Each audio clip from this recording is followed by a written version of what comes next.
إن الحمد لله نحمده ونستعينه ونستغفره ونعوذ بالله من شرور أنفسنا ومن سيئات أعمالنا من يهده الله فلا مضل له ومن يضلل فلا هادي له وأشهد أن لا إله إلا الله وحده لا شريك له وأشهد أن محمدا عبده ورسوله أما بعد فإن خير الحديث كتاب الله وخير الهدي هدي محمد صلى الله عليه وآله وسلم وشر الأمور محدثاتها وكل محدثة بدعة وكل بدعة ضلالة وكل ضلالة في النار. أعوذ بالله السميع العليم من الشيطان الرجيم من همزه ونفخه ونفثه. بسم الله الرحمن الرحيم. رب اشرح لي صدري ويسر لي أمري واحلل عقدة من لساني يفقهوا قولي. بسم الله الرحمن الرحيم. إن الله وملائكته يصلون على النبي يا أيها الذين آمنوا صلوا عليه وسلموا تسليما. اللهم صل على محمد وعلى آل محمد كما صليت على إبراهيم وعلى آل إبراهيم إنك حميد مجيد. اللهم بارك على محمد وعلى آل محمد كما باركت على إبراهيم وعلى آل إبراهيم إنك حميد مجيد.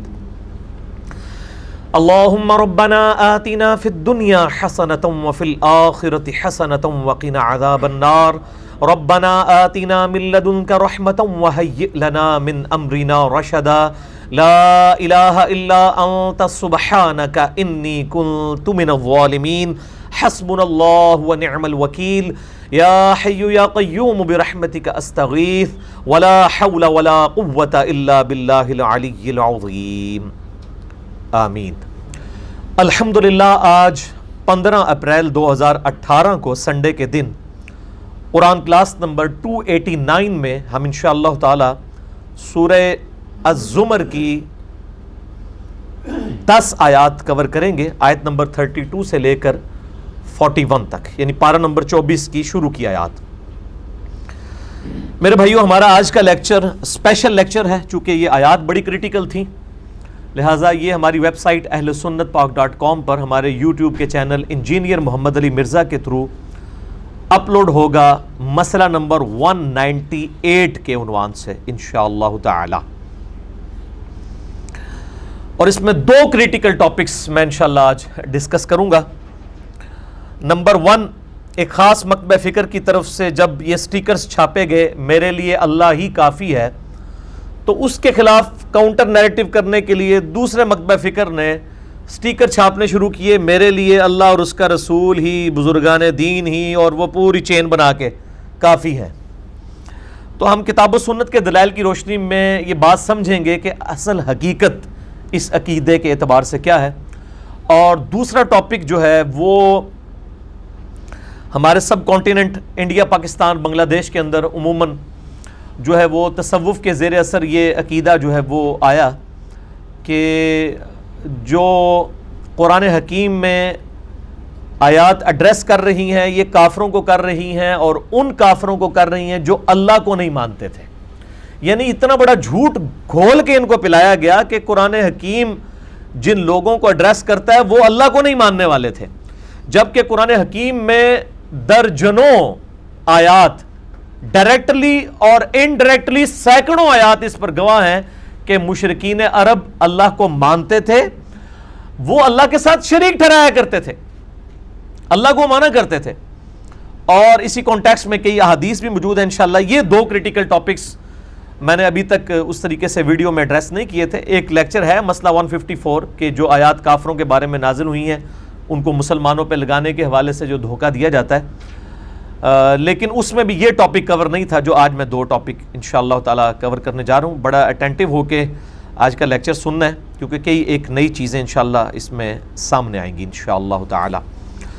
اور آج کے درس کی سینسٹیوٹی کے پیش نظر ہی میں نے یہ ریڈ کلر کا بیک گراؤنڈ آج پیچھے لگایا ہے، کیونکہ عموماً جو اس طرح کے کریٹیکل لیکچرز ہوتے ہیں اور خصوصاً ہمارے سب کانٹیننٹ انڈیا، پاکستان، بنگلہ دیش میں پھیلائے گئے گمراہ کن، گستاخانہ اور مشرکانہ عقائد کے خلاف جب بھی میں ڈسکشن کرتا ہوں تو کوشش ہوتی ہے کہ ریڈ کلر کا بیک گراؤنڈ پیچھے لگایا جائے تاکہ لوگوں کو یہ ریڈ الرٹ ہو جائیں اس حوالے سے. سورہ الزمر کی آیت نمبر 32 سے آنورڈ انشاءاللہ سٹارٹ لیں گے. اعوذ باللہ من الشیطان الرجیم بسم اللہ الرحمن الرحیم. فمن اظلم ممن کذب علی اللہ، پس اس شخص سے بڑھ کر ظالم کون ہو سکتا ہے جو اللہ پر جھوٹ باندھے.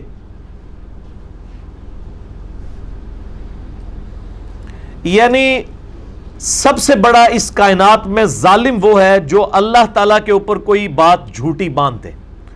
خواہ کوئی شخص جھوٹا پیغمبر ہو کے یہ دعویٰ کر رہا ہو کہ میں اللہ کی طرف سے بھیجا گیا ہوں، خواہ کوئی اللہ کا ماننے والا اپنے ذاتی عقائد اور نظریات کو یا اپنے علماء اور بزرگوں کی تعلیم کردہ چیزوں کو اللہ کے ریفرنس سے بیان کرنا شروع کر دیں. ہمارے کئی سیاسی لیڈر میں دیکھتا ہوں ان کی تقریریں سن رہا ہوتا ہوں تو وہ ہر بھی کوئی ایک اچھی بات جو انہوں نے کہیں کتاب میں پڑھی ہوتی ہے تو وہ کہتے ہیں اللہ تعالیٰ قرآن میں فرماتا ہے، حالانکہ قرآن پورے میں وہ بات ہی کوئی نہیں ہوتی ہے. یعنی ایک فیشن بنا لی ہے نا لوگوں نے. تو سب سے بڑھ کر ظالم وہ ہے جو اللہ کے اوپر جھوٹ باندھے اور وہ دعوے پیغمبری کر دے حالانکہ وہ خود پیغمبر نہیں ہے. اچھا، اب جو شخص جھوٹا پیغمبر ہے یہ سب سے بڑا اللہ کے نزدیک کذاب ہے، یا پھر جو شخص سچا پیغمبر ہے اس کی تکذیب کرنے والا وہ بھی اسی بڑے لیول کا کذاب ہے. بیسیکلی نبی علیہ السلام کے ذریعے سے یہ بات امت تک پہنچائی جا رہی ہے کہ بالفرض نعوذ باللہ اگر نبی علیہ السلام نے یہ دعوی نبوت جھوٹا کیا ہے تو سب سے بڑا جرم آپ نے کیا ہے، لیکن یہ حقیقت نہیں ہے. چونکہ آپ صلی اللہ علیہ وآلہ وسلم نے جھوٹ نہیں بولا لہٰذا اب آپ سچے پیغمبر ہیں، آپ کا جو انکار کرے گا وہ سب سے بڑا جھوٹا بن جائے گا. اب آپ کو یہ آیت سمجھ آئے گی. فمن اظلم ممن کذب علی اللہ، اس سے بڑھ کر ظالم کون جو اللہ پر جھوٹ باندھے. وکذب بالصدق، یا پھر اس سے بڑھ کر ظالم کون ہے جو سچائی کے آنے کے بعد اس کو جھٹلا دے. جھوٹا دعوی پیغمبری کرنے والا سب سے بڑا جھوٹا، اور اگر دعوی پیغمبری کرنے والا سچا ہے تو اس کو جھٹلانے والا سب سے بڑا جھوٹا ہو گیا. اذ جاء، جبکہ اس کے پاس سچائی آ چکی. الیس فی جہنم مثوی للکافرین، کیا جہنم بڑا ہی برا ٹھکانہ نہیں ہے کفر کرنے والوں کا. اور میں یہ اکثر بیان کرتا ہوں کہ کفر کا ترجمہ انڈیا پاکستان بنگلہ دیش میں کر دیا گیا، شاید ہندو سکھ اور عیسائی. قرآن کی ٹرم میں ہندو سکھ عیسائی بھی کافر ہیں، لیکن عملاً وہ شخص بھی کافر ہے جو اللہ اور اس کے رسول کو مان رہا ہو لیکن اللہ اور اس کے رسول کی نہ مان رہا ہو. کفران نعمت کرنے والا عملاً تو کافر ہے. صحیح مسلم میں حدیث ہے انٹرنیشنل نمبر کے مطابق کتاب الایمان چیپٹر میں 246 کہ آپ صلی اللہ علیہ وآلہ وسلم نے فرمایا کہ بندے کے ایمان اور کفر کے درمیان جو لائن ہے، لکیر ہے، وہ نماز ہے. یعنی نماز پڑھنے والا مؤمن ہے، نماز نہ پڑھنے والا عملاً تو کافر ہے. وہ پاکستان کی شناختی کارڈ میں مسلمان لکھا جائے گا لیکن اللہ کے حضور وہ عملاً کافر ہے. والذی جاء بالصدق وصدق به اولئک هم المتقون، اور وہ ہستی جو اس سچ کو لے کر آئی ہے یعنی نبی صلی اللہ علیہ وآلہ وسلم، وصدق به، اور وہ لوگ جنہوں نے اس سچائی کی تصدیق کی ہے یعنی اہل بیت، صحابہ اور پوری آپ صلی اللہ علیہ وآلہ وسلم پر ایمان لانے والی امت. اولئک هم المتقون، اصل میں یہ ہیں اللہ سے تقوی رکھنے والے لوگ. گاڈ کانشسنس ان لوگوں میں ہے جو اللہ کے پیغمبروں کی بات کو سن لیں اور اس پر عمل شروع کر دیں. لہم ما یشاؤون عند ربہم، ان کے لیے وہ کچھ ہوگا جو وہ چاہیں گے رب کے حضور.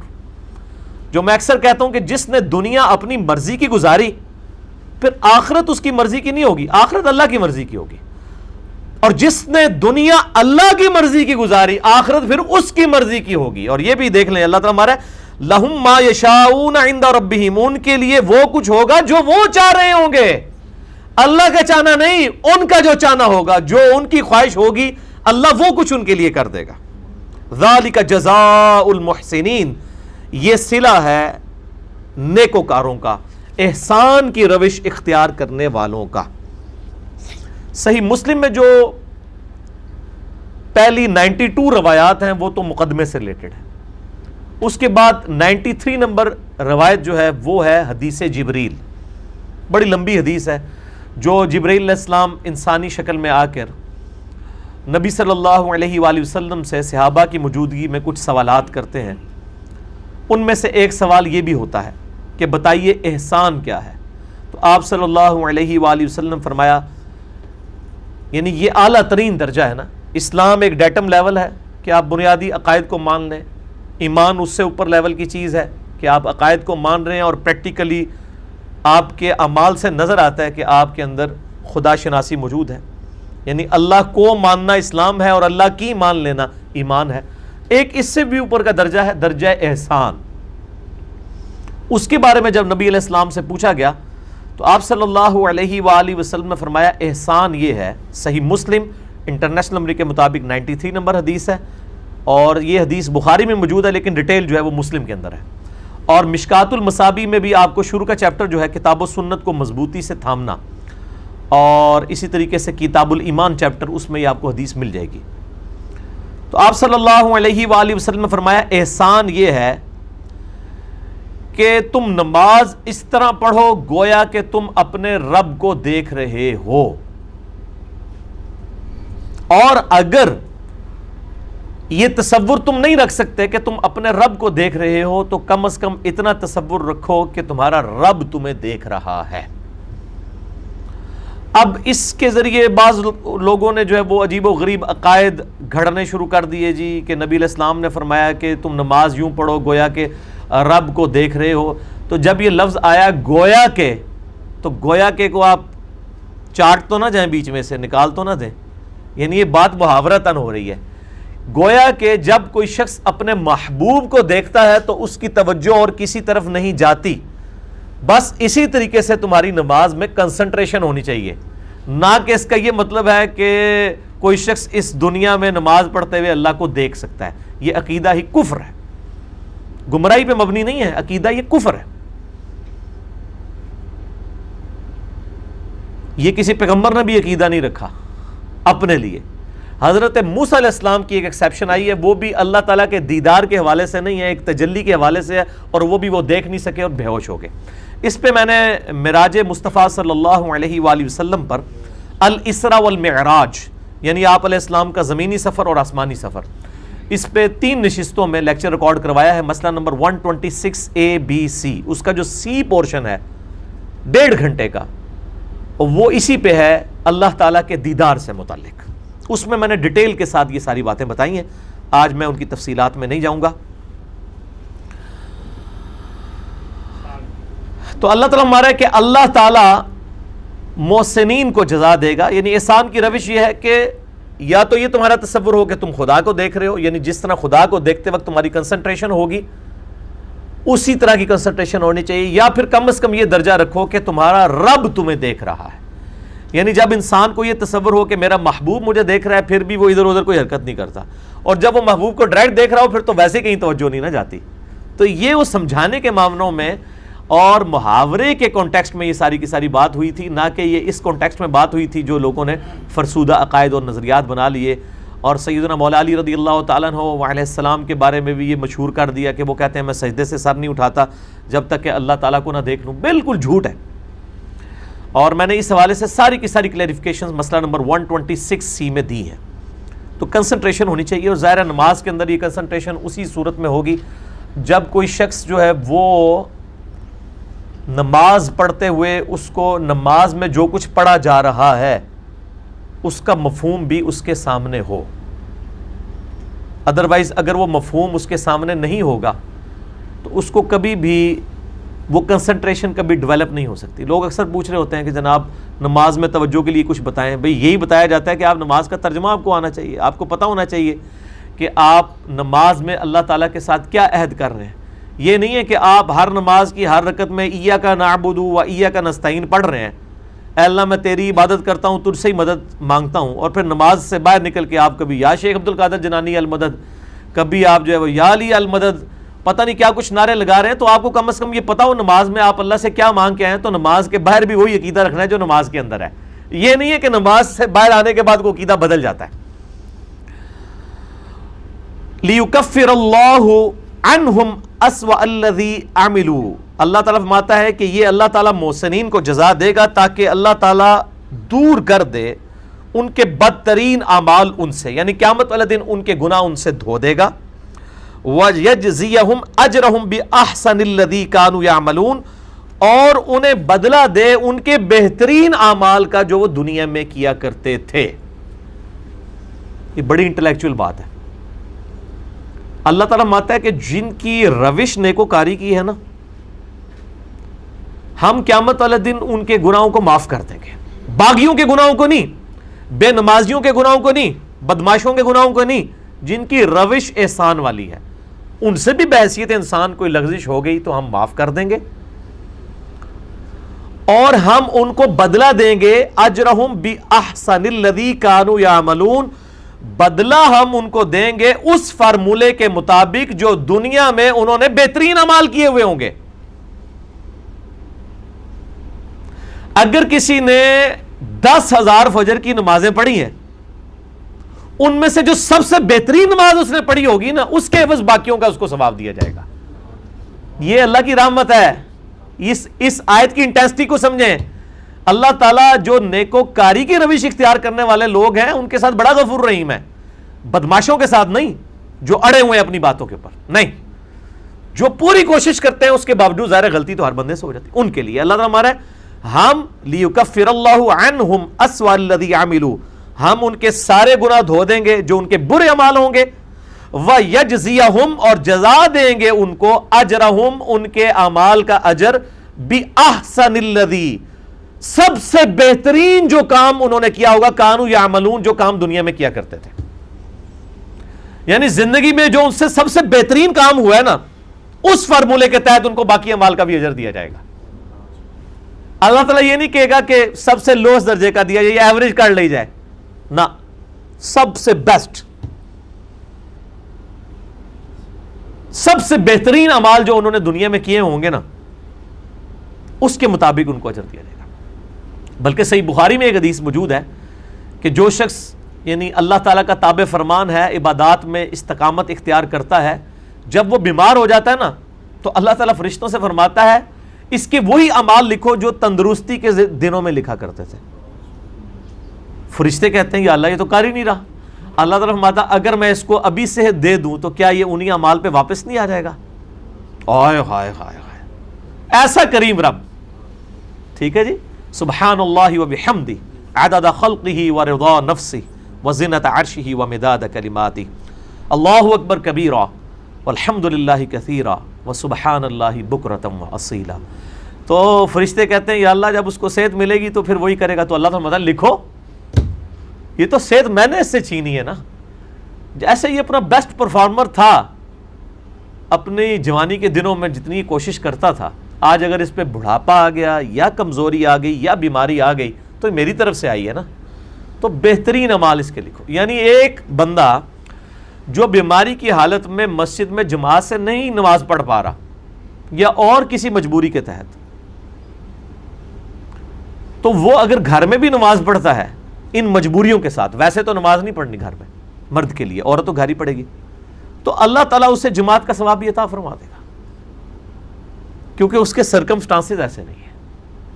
یہ ہے اللہ تعالیٰ کا کرم۔ لیکن یہ سارے رحم، یہ سارے کرم، یہ سارے فضل انہی لوگوں کے لیے ہیں جو اللہ کے تابع فرمان ہیں۔ جو بدماش ہیں، اکڑے ہوئے ہیں، اللہ کی نافرمانی پہ تلے ہوئے ہیں اور کہتے ہیں یا اللہ جو کچھ بھی ہے تیرے محبوب کی امت سے ہے، ان کے لیے کچھ نہیں ہے، بالکل زیرو سے ملٹی پلائی ہے۔ یہ اگر کسی کو وہم ہو گیا تو وہ اپنے دماغ سے نکال لے۔ اللہ تعالیٰ کا لاڈلا وہی ہے جو کوشش کرتا ہے، اس کے باوجود کہیں کمزوری ہو جاتی ہے۔ قرآن حکیم پورے میں کوئی ایک آیت بھی ایسی نہیں ہے کہ اللہ تعالیٰ کہے کہ بغاوت کرو، خیر ہے میں معاف کر دوں گا۔ قرآن میں جہاں کہیں بھی آیا کہ بغاوت اگر کسی سے ہو گئی تو توبہ کرو، توبہ کے بعد اصلاح کر لو تو میں تمہارے گناہوں کو معاف کر دوں گا۔ حتیٰ کہ سورۃ الفرقان کی آیت نمبر 70 میں آیا کہ میں تمہارے گناہوں کو بھی نیکیوں سے بدل دوں گا۔ ایک بار تو سیدھا ہوتے صحیح، پھر دیکھ، ہم تو مائل با کرم ہیں، کوئی سائل ہی نہیں، یہ وہ والی بات ہے۔ تو یہ قرآن حکیم کا جو یہ کنسیپٹ اللہ کے حوالے سے یہ پیش کیا گیا کہ وہ اللہ تعالیٰ کو ہماری نمازیں نہیں چاہیے، وہ اللہ تعالیٰ کوئی استطاعت نہیں بیٹھے ہیں، نعوذ باللہ، اس طرح عجیب و غریب باتیں کرتے ہیں۔ جہالت کی انتہا ہے۔ عقل نہ ہوئے تو موجیں ہی موجاں، عقل ہوئے تو سوچیں ہی سوچیں۔ جس کو عقل نہیں ہے تو وہ موجیں مار رہا ہے، جس کو عقل ہے اس کو تو پتہ ہے کہ بڑا سخت معاملہ ہے، بہت سخت معاملہ ہے۔ اس پہ میں سجیسٹ کروں گا 2 لیکچرز، مسئلہ نمبر 120 ہے میرا، اہل ایمان کی، اللہ کے اولیاء کی، ایک تو اولیاء انڈیا پاکستان بنگلہ دیش کے بنائے ہوئے ہیں، ایک اللہ کے ہیں، ان کی 12 صفات، مسئلہ نمبر 120. اور ایک حال ہی میں میرا ایک لیکچر ریکارڈ ہوا ہے، مسئلہ نمبر 196. کاش میں دنیا میں واپس جا سکتا. سورہ سجدہ کی 11 آیات میں نے کور کی ہیں، وہ میری زندگی کے اہم ترین لیکچرز ہیں فکر آخرت کے اعتبار سے. آج میں اس کو سکپ کرتا ہوں. میرے بھائیو، اب سورہ الزمر کی آیت نمبر 36 اور 37، ان کے کانٹیکسٹ میں مجھے کچھ تفصیلی گفتگو کرنی ہے. پہلے ہم ان آیات کو کور کریں گے. اعوذ باللہ من الشیطان الرجیم، بسم اللہ الرحمن الرحیم. الیس اللہ بکاف عبدہ، کیا اللہ اپنے بندوں کے لیے کافی نہیں ہے، کفایت کرنے والا نہیں ہے؟ کہ اور ہستیوں کی طرف انہوں نے اپنے عقیدے رکھے ہوئے ہیں کہ کوئی اور ہستیاں مشکل اور پریشانی میں ہماری مددگار ہوں گی. کیا اللہ اپنے بندوں کے لیے کافی نہیں ہے؟ یقیناً کافی ہے. وَيُخَوِّفُونَكَ بِالَّذِينَ مِن دُونِهِ، اور یہ اے نبی علیہ السلام آپ کو ڈراتے ہیں اللہ کے مقابلے پر اور ہستیوں سے. تعویل خاص کے اعتبار سے تو نبی علیہ السلام کو خطاب ہے، اور باقی ہر اس شخص کو خطاب ہے جو کہ یہ قرآن پڑھنے والا ہے، کہ یہ تمہیں ڈراتے ہیں اور ہستیوں سے، کہ جو بڑی ڈاڈی سرکار نے جی، بہت پہنچی سرکار نے وہ، ٹھیک ہے نا جی. وَمَن يُضْلِلِ اللَّهُ فَمَا لَهُ مِنْ هَادٍ، تو یاد رکھو جسے اللہ ہی گمراہ ہونے دے اسے کوئی ہدایت نہیں دے سکتا. اللہ نے جس کے لیے ارادہ کر دیا ہے نا، صم بکم عمی فہم لا یرجعون، ختم اللہ علی قلوبہم وعلی سمعہم وعلی ابصارہم، اللہ تعالیٰ نے ان کے دلوں پر مہر لگا دی ہے، آنکھوں پر، کانوں پر. اب وہ گونگے ہیں، بہرے ہیں، اندھے ہیں، کچھ ان کو سجائی نہیں دیتا، ان کو تو ہدایت نہیں ملے گی. لیکن اس کے اگینسٹ جو شخص کوشش کرے گا تو وہ تو قرآن میں واضح ہے، سورۃ العنکبوت کی آخری آیت ہے، والذین جاہدوا فینا لنہدینہم سبلنا، جو لوگ ہماری راہ میں کوشش کریں گے ہم اپنی راہ ان کے لیے کھول دیں گے. انا ہدیناہ السبیل اما شاکرا و اما کفورا، ہم نے تو ہدایت کا راستہ واضح کر دیا ہے، تمہاری مرضی ہے، چاہے شکر گزاری کی روش اختیار کرو اور چاہے نہ شکری کی، لیکن آخرت پھر میری مرضی کی ہوگی. اللہ تعالیٰ فرماتا ہے دنیا میں کھلی چھٹی ہے، جو مرضی کرو، لیکن آخر میں پکڑے جاؤ گے.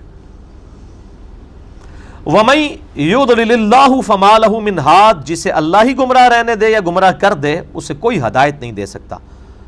وَمَن يَهْدِ اللَّهُ فَمَا لَهُ مِن مُضِلٍ، اور جس کو اللہ ہدایت دے دے اسے کوئی گمراہ نہیں کر سکتا. یہ بڑی امپورٹنٹ بات ہے. میں اسی لیے کہتا ہوں کہ جو لوگ گمراہ کن عقیدوں پر مبنی نظریات امت میں عام کر رہے ہیں نا، میں ان کو کہتا ہوں کہ آپ کے بزرگ اگر قبروں سے بھی نکل آئیں اور ہمیں کوئی ایسا عقیدہ بتائیں جو قرآن و سنت کے خلاف ہو، ہمارے کان پہ جوں تک بھی نہیں رہیں گی، ہم ان کی طرف دیکھیں گے بھی نہیں.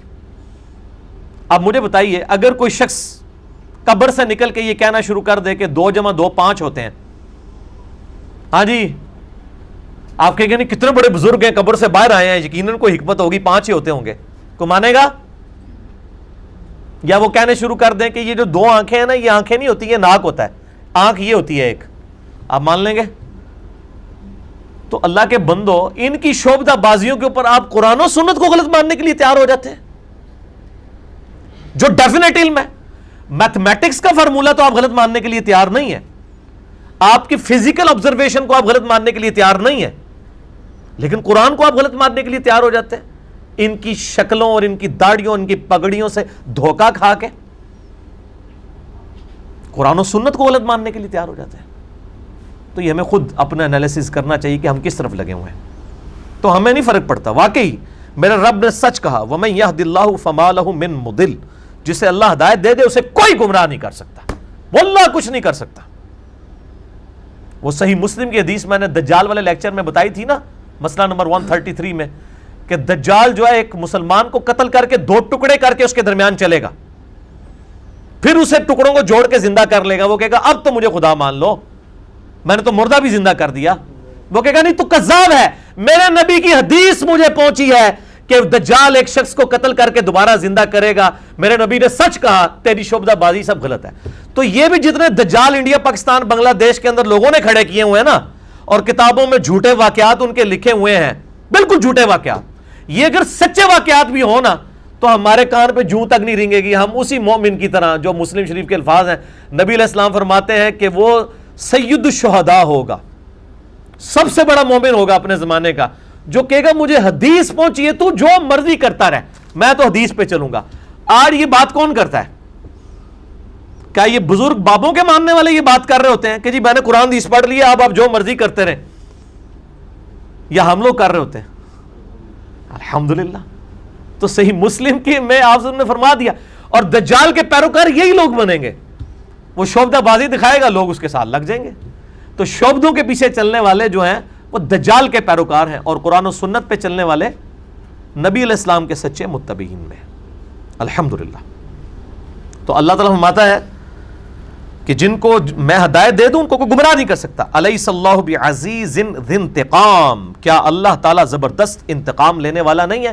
مراد یہ کہ اگر کوئی گمراہ ہو گیا اور وہ قیامت الدین یہ نہ لیم ایکسکیوز پیش کرنا شروع کر دے کہ اللہ تو نے مجھے دنیا میں گمراہ کیا تھا. نہیں بھائی، اپنی مرضی سے ہوئے ہو، اللہ نے پھر انتقام بھی لینا ہے. میرے بھائیو، اسی کانٹیکسٹ میں اب قرآن حکیم کو آپ نشان لگا کے بند کر دیں. میں نے تھوڑی تفصیلی گفتگو کرنی ہے، پھر باقی آیات بعد میں کور کریں گے. اب آپ نے آئی کانٹیکٹ میری طرف رکھنا ہے تاکہ آپ کو بات سمجھ آئے ساری.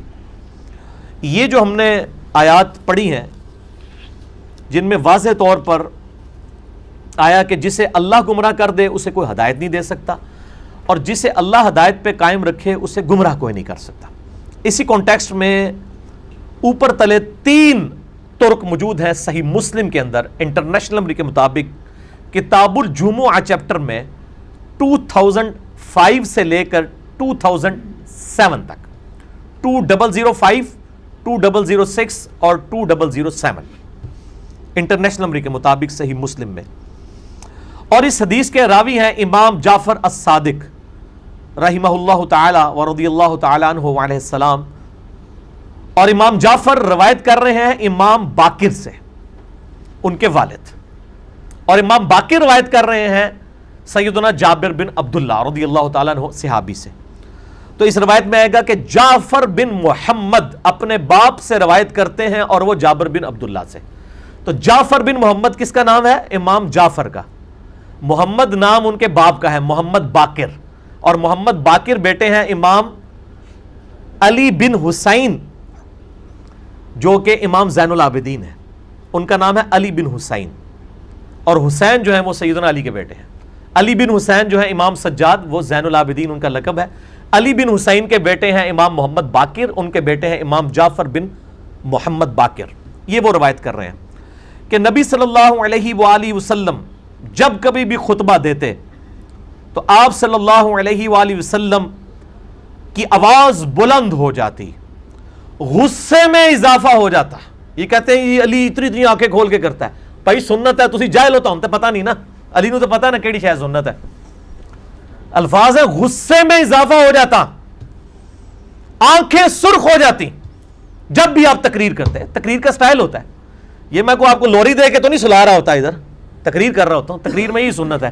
اب لوری دینے والے مولویوں نے آپ کو غلط نبی علیہ السلام کی پکچر پیش کر دی ہے، آپ ذرا خود کھول کے پڑھ لیں.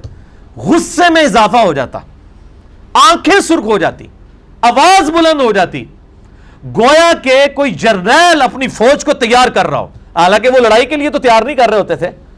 جمعے کی تقریر میں کیا ہو رہا ہوتا تھا؟ آخرت کی تیاری. ڈر جاؤ، اللہ کے حضور پیشی ہونی ہے. ڈاکٹر اسرار صاحب جب بولتے تھے، باقی تو سارے بول کے دنیا میں چلے گئے، تفسیریں لکھ کے چلے گئے، کوڑی کی مل نہیں کسی کی. ڈاکٹر اسرار نے دنیا کی کایا کلب کیوں کر دی ہے؟ اپنے سٹائل کی وجہ سے، اگریشن کی وجہ سے. وہ سنت سٹائل تھا. یہ میٹھی میٹھی باتیں کرنے والے جو لوگ ہیں نا، یہ سنت سٹائل نہیں ہے. یہ انڈیا پاکستان بنگلہ دیش والا سٹائل ہے. نبی علیہ السلام کے ساتھ اس کا کوئی تعلق نہیں. اس لیے آپ دیکھ رہے ہیں فرق بھی کوئی نہیں پڑتا. اسی طرح سنتے رہتے ہیں، وہی کام کرتے رہتے ہیں. نہ نماز سنت کے مطابق ہوتی ہے، نہ عقیدے سنت کے مطابق ہوتے ہیں. کوئی تبدیلی نہیں زندگی میں آتی. بہرحال آنکھیں سرخ ہو جاتی، غصے میں اضافہ ہو جاتا، آواز بلند ہو جاتی، گویا کوئی جرنیل ڈرا رہا ہو. اور پھر آپ صلی اللہ علیہ وسلم ہر خطبے کا آغاز کرتے کہ میں اور قیامت اس طرح ساتھ بھیجے گئے ہیں جس طرح کہ یہ 2 انگلیاں. اور پھر آپ صلی اللہ علیہ وآلہ وسلم فرماتے اما بعد فإن خیر الحدیث کتاب اللہ. آگاہ ہو جاؤ اس کے بعد کہ سب سے بہترین کتاب کلام اللہ کی کتاب ہے. وخیر الہدی ہدی محمد صلی اللہ علیہ وآلہ وسلم, اور سب سے بہترین راستہ ہدایت یافتہ محمد صلی اللہ علیہ وآلہ وسلم کا ہے. وشر الامور محدثاتها, اور سب سے بدترین کام وہ ہیں جو دین میں نئے جاری کیے جائیں. وکل محدثۃ بدعہ وکل بدعۃ ضلالہ وکل ضلالۃ فی النار. یہ سنن نسائی اور ابو داؤد میں اگلے الفاظ. ہر نیا کام بدعت ہے, ہر بدعت گمراہی ہے, اور ہر گمراہی دوزخ میں لے جانے والی ہے. اسی حدیث میں الفاظ ہیں کہ آپ صلی اللہ علیہ وآلہ وسلم یہ بھی خطبے کے آغاز میں پڑھتے تھے, ان الحمد للہ نحمدہ ونستعینہ ونستغفرہ ونعوذ باللہ من شرور انفسنا ومن سیئات اعمالنا من یہدہ اللہ فلا مضل لہ. جسے اللہ ہدایت دے اسے کوئی گمراہ نہیں کر سکتا. ومن یضلل فلا ہادی لہ, اور جسے اللہ گمراہ کر دے اسے کوئی ہدایت نہیں دے سکتا. وہ کہتے ہیں اتنے بڑے بڑے بزرگ اور علماء کو بات نہیں سمجھ آئی, یہ کل کا چھوکرا سمجھا رہا ہے بھئی جب اتنے بڑوں بڑوں کو وہ سب سے بڑا گمراہ کر دے تو اتنے بڑوں بڑوں کو کوئی بات نہیں سمجھ آئے گی, اور جب وہ سب سے بڑا کسی چھوٹے سے کو ہدایت دے دے تو اتنے بڑوں بڑوں کی زبانیں اس کے سامنے علمی دلائل میں گنگ ہو جائیں گی, کیونکہ اس چھوٹے کے پیچھے اللہ ہے نا, اور اس کے نبی کی تعلیمات ہے نا. الحمدللہ. اچھا, یہاں پر یہ آیت آئی میرے بھائیوں سورہ الزمر کی آیت نمبر 36. الیس اللہ بکاف عبدہ, کیا اللہ اپنے بندوں کے لیے کافی نہیں ہے, اللہ کفایت کرنے والا نہیں ہے. اسی کے اگینسٹ ہمارے معاشرے میں بعض لوگوں نے پوری نیک نیتی کے ساتھ لوگوں کو عقیدہ توحید کی طرف بلانے کے لیے سٹیکرز چھاپنے شروع کیے, میرے لیے اللہ ہی کافی ہے. اچھا, اب جو اللہ تک خاص نہیں رہتے ہیں عقیدہ توحید کے حوالے سے, باقی تو ظاہر ہے کہ اللہ کا رسول, فرشتے, صحابہ, اہل بیت, صحیح العقیدہ اولیاء, محدثین, مفسرین, سب سے ہمارے محبت کا رشتہ ہے, اس میں تو ہمیں کوئی انکار نہیں ہے. لیکن ان کی عبادت نہیں ہم کر سکتے. عبادت صرف اللہ کی ہے, مدد بھی صرف اللہ سے مانگنی ہے. مشکل کشا وہی ہے, حاجت روا وہی ہے, تقدیر میں جو ہے کسی کے لیے اچھائی یا برائی لکھنے والا وہی ہے. ان معنوں میں تو صرف اللہ ہی کافی ہے, اس میں کوئی پیغمبر, کوئی جن, کوئی فرشتہ آپ ایڈ نہیں کر سکتے. تو انہوں نے اس کے مقابلے پر سٹیکر چھاپنے شروع کر دیے, میرے لیے اللہ اور اس کا رسول ہی کافی ہے. نیچے لکھا ہوا ہوتا ہے جامعہ ترمذی اور فرمان ابو بکر رضی اللہ تعالی عنہ وعلیہ السلام. اور ایک بالکل آؤٹ آف کانٹیکسٹ چیز کو انہوں نے عقیدہ توحید پر حملہ کرنے کے لیے اور اپنا گستاخانہ اور مشرکانہ عقیدہ عوام میں انجیکٹ کرنے کے لیے جو ان کے بزرگوں نے ان کو بتایا تھا, یہ چیز بیچ میں ڈال دی. تو میں انشاءاللہ تعالی آج اس سلوگن کا انالیسس کروں گا کتاب و سنت کے دلائل کی روشنی میں, کہ جہاں تک یہ بات ہے کہ میرے لیے اللہ اور اس کا رسول ہی کافی ہے, اس حوالے سے تو یہ بالکل بات درست ہے کہ ہماری عقیدت اللہ اور اس کے رسول کے ساتھ ہے. پھر رسول تک نہیں وہ بات, وہ آگے بھی ہے. اللہ, رسول, قرآن, حدیث, اہل بیت, صحابہ, محدثین, مفسرین, صحیح العقیدہ علماء اور صحیح العقیدہ اولیاء. صحیح العقیدہ میں اس لیے بولتا ہوں کہ صحیح العقیدہ بڑے تھوڑے ہیں, زیادہ تر گمراہ ہیں لوگوں کے بنائے ہوئے ہیں. تو یہ سارے کے سارے ہمارے لیے کافی ہیں اس حوالے سے کہ ہم ان سے محبت رکھتے ہیں اور ان کے ذریعے تعلیمات ہم تک پہنچی ہیں. لیکن انڈیا, پاکستان, بنگلہ دیش, افغانستان, اس سب کانٹیننٹ میں اگر کوئی شخص یہ بات کر رہا ہو تو اس کے پیچھے بدعقیدگی ہوتی ہے, کیونکہ وہ میرے لیے اللہ ہی کافی ہے قرآن کی جو یہ آیت ہے اس کے مقابلے پہ وہ ایک جعلی نعرہ گستاخانہ لگا رہا ہوتا ہے کہ میرے لیے اللہ اور اس کا رسول ہی کافی ہے. وہ اس کے مقابلے پہ لا رہا ہوتا ہے, اس کے پیچھے اس کی بدعقیدگی اور بدنیتی ہوتی ہے. اور اس حوالے سے وہ کل 3 دلائل پیش کرتے ہیں. میں ان تینوں دلائل کا تجزیہ اور اس کے بعد 5 دلائل اپنی طرف سے سامنے رکھوں گا. انشاءاللہ پبلک کو یہ بات سمجھ آ جائے گی جو انہوں نے دھوکے پہ مبنی اسٹیکر بنائے ہوئے ہیں خود گستاخ ہیں اللہ اور اس کے رسول کے, کیونکہ تعلیمات کے خلاف چل رہے ہیں اور لوگوں پہ گستاخی کا فتویٰ لگاتے ہیں. پہلی دلیل وہ سورۃ الانفال کی آیت نمبر 64 سے پیش کرتے ہیں. آپ کا جو بلو والا قرآن پاک ہے اس میں پیج نمبر 186 آپ نکال لیں, شروع کی ہی لائنیں ہیں. آیت نمبر ہے 64 سورۃ الانفال, 186 پیج پہ چوتھی لائن ہے. یا ایھا النبی حسبک اللہ ومن اتبعک من المؤمنین، اے نبی صلی اللہ علیہ وآلہ وسلم، اللہ آپ کے لیے کافی ہے، اللہ ہی آپ کو کفایت کرنے والا ہے، ومن اتبعک من المؤمنین، اور ان مومنین کے لیے بھی اللہ کافی ہے جو آپ کی سچی اتباع کرنے والے ہیں۔ اچھا، اب انہوں نے نا اس کا ترجمہ ہی بدل دیا ہے، آپ حیران ہوں گے، لیکن قرآن تو اپنی حفاظت خود کرتا ہے نا، اگر کوئی ڈنڈی مارے گا پکڑا جائے گا۔ انہوں نے پتہ کیا ترجمہ کیا ہے؟ وہ جیسے ہوتا ہے نا اٹھو مت بیٹھو، اگر اس کو آپ اٹھو مت پہ رک جائیں تو اس کا مطلب اٹھو مت بیٹھو بیٹھ جاؤ، اور اگر آپ اٹھو پہ رک جائیں اٹھو مت بیٹھو تو اس کا مطلب ہوگا کہ اٹھ جاؤ۔ انہوں نے یہ چکر چلایا، انہوں نے ترجمہ کیا اے نبی اللہ آپ کے لیے کافی ہے، وَمَنِ اتَّبَعَكَ مِنَ الْمُؤْمِنِينَ، اور مومنین بھی آپ کے لیے کافی ہیں۔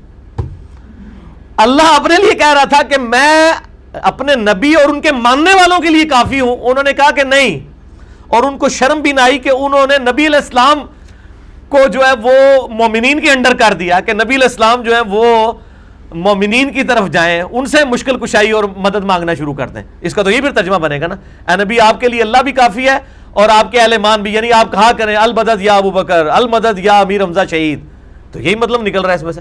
حالانکہ اللہ تعالیٰ فرمایا تھا یا ایھا النبی، اے نبی حسبک اللہ، اللہ آپ کو کافی ہے، ومن اتبعک من المؤمنین، اور اللہ اتباع جو کر رہے ہیں آپ کی مومنین ان کے لیے بھی اللہ کافی ہے۔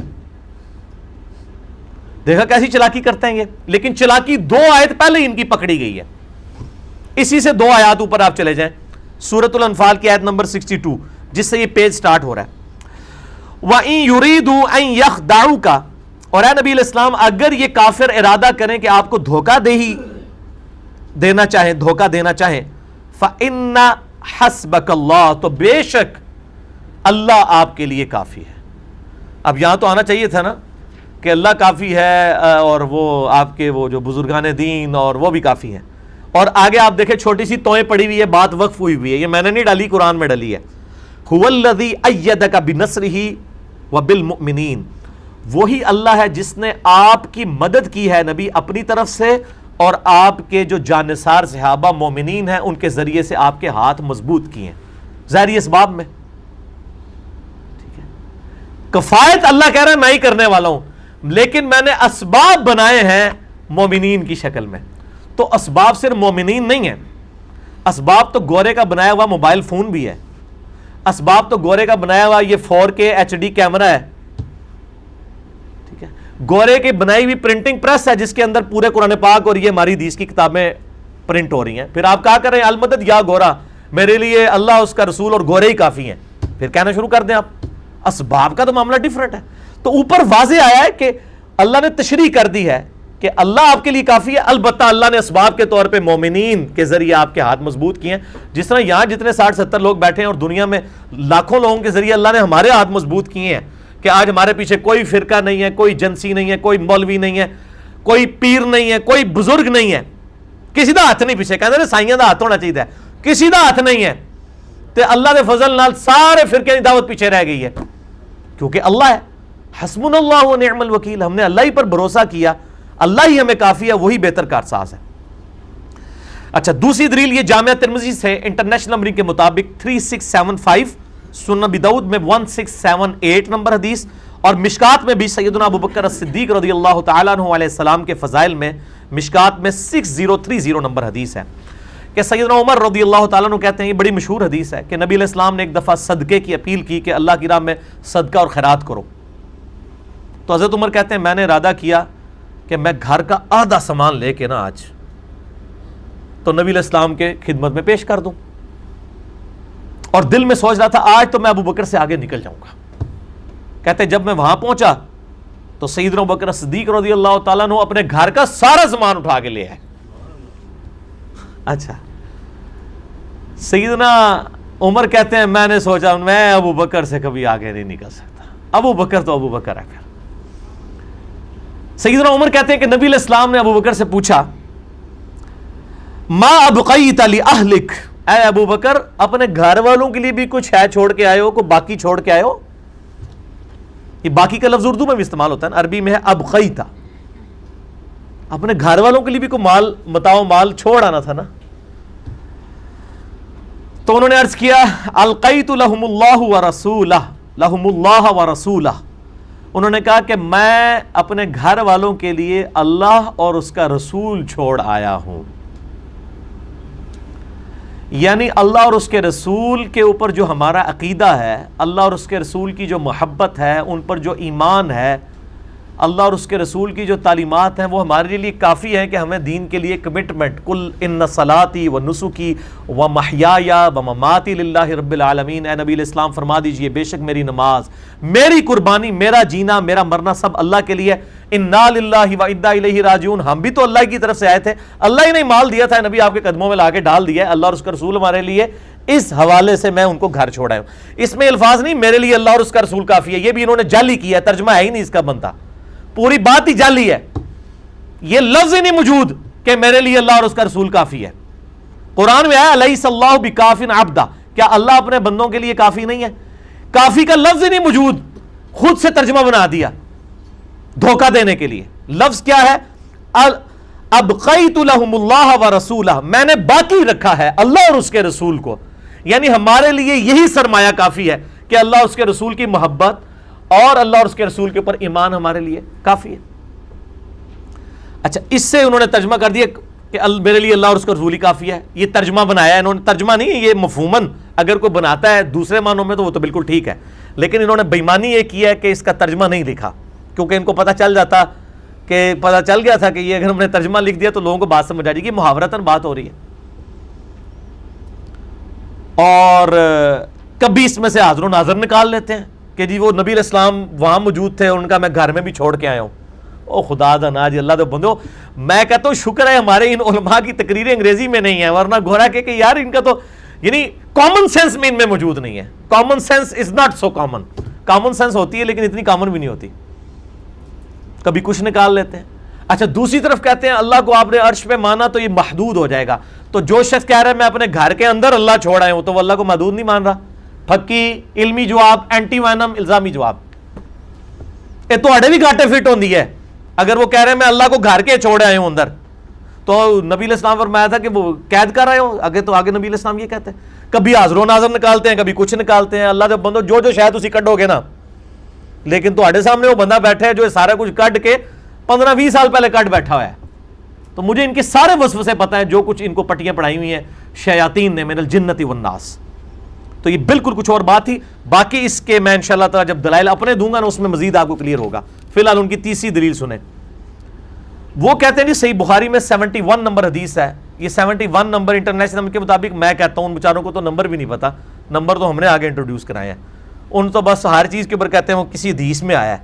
صحیح بخاری 71، صحیح مسلم میں 2389 ہے انٹرنیشنل نمبر کے مطابق، اور مشکات میں 200 نمبر حدیث ہے کتاب العلم چیپٹر میں، کہ نبی صلی اللہ علیہ وآلہ وسلم نے فرمایا اللہ تعالیٰ جس کے ساتھ بھلائی کا ارادہ فرماتا ہے اسے دین کی فقہ یعنی ٹرو انڈرسٹینڈنگ، سمجھ بوجھ عطا فرما دیتا ہے.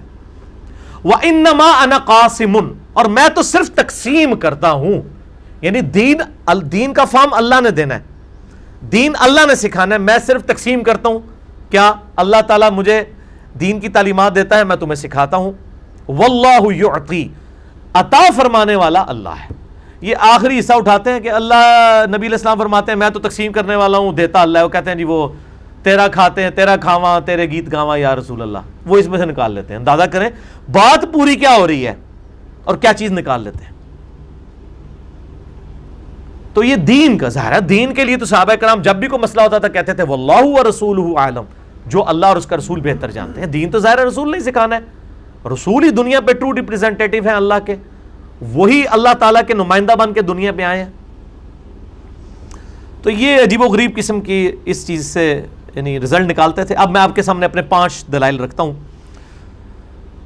مسئلہ نمبر 3 میرا ریکارڈڈ ہے، دعا صرف اللہ ہی سے، کہ مشکل کشا حاجت روا صرف اللہ ہے، اور اسی کی ایکسٹینشن ہے مسئلہ نمبر 43.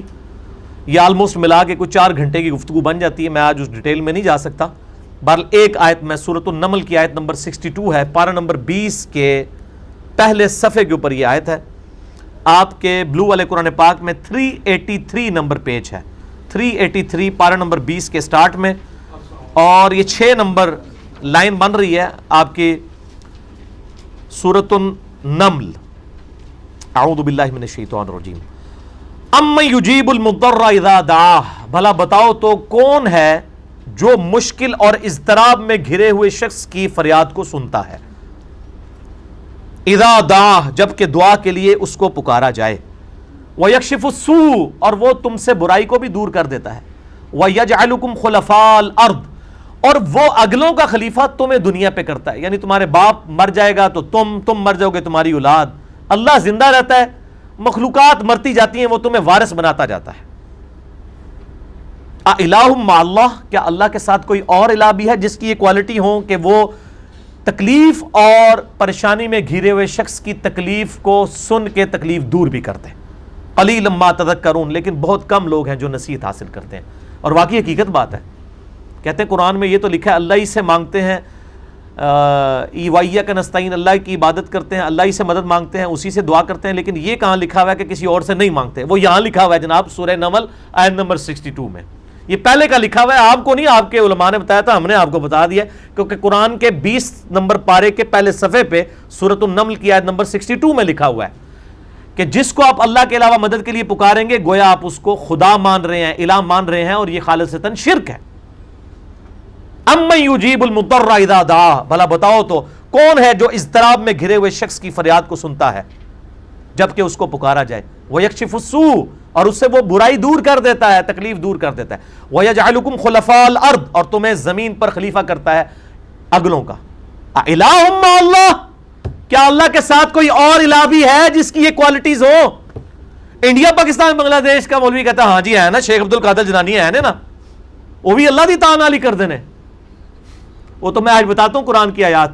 اللہ تعالیٰ ماتا ہے سورہ یونس کی آیت نمبر 18 میں کہ تم نے جو ہستیاں گھاڑ لی ہیں اللہ کے علم میں تو زمین و آسمان میں کوئی ایسی ہستی نہیں ہے. اللہ اکبر.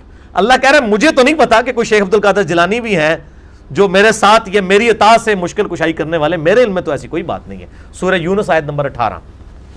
باقی ان کے جتنے وسوسے اور اشکالات دھوکے دیتے ہیں آؤٹ آف کانٹیکسٹ آیات کو، احادیث کو پیش کر کے، مسئلہ نمبر 3 میرا دعا صرف اللہ ہی سے، وہ آپ دیکھ لیں جو کہ الحمدللہ ہزاروں لوگوں کی عقیدہ توحید کے حوالے سے اصلاح کا سبب بنا ہے. اور ایک اور میرا یوٹیوب پہ کلپ ہے مفتی اکمل صاحب کے شیطانی دھوکے کا جواب، لاکھوں لوگ دیکھ چکے ہیں. وہ 10 منٹ میں آپ کو پوری توحید سمجھ آ جائے گی کہ انہوں نے کس طریقے سے ڈیسیو کیا ہوا ہے. پہلی دلیل سورہ نمل کی آیت نمبر 62، دوسری دلیل سورہ آل عمران آیت نمبر 173. آپ کے پیج پہ 73 نمبر پیج بلو والے قرآن پاک میں بالکل آخری لائن، آخری 2 لائنیں ہیں سورہ آل عمران آیت نمبر 173. الذین قال لهم الناس،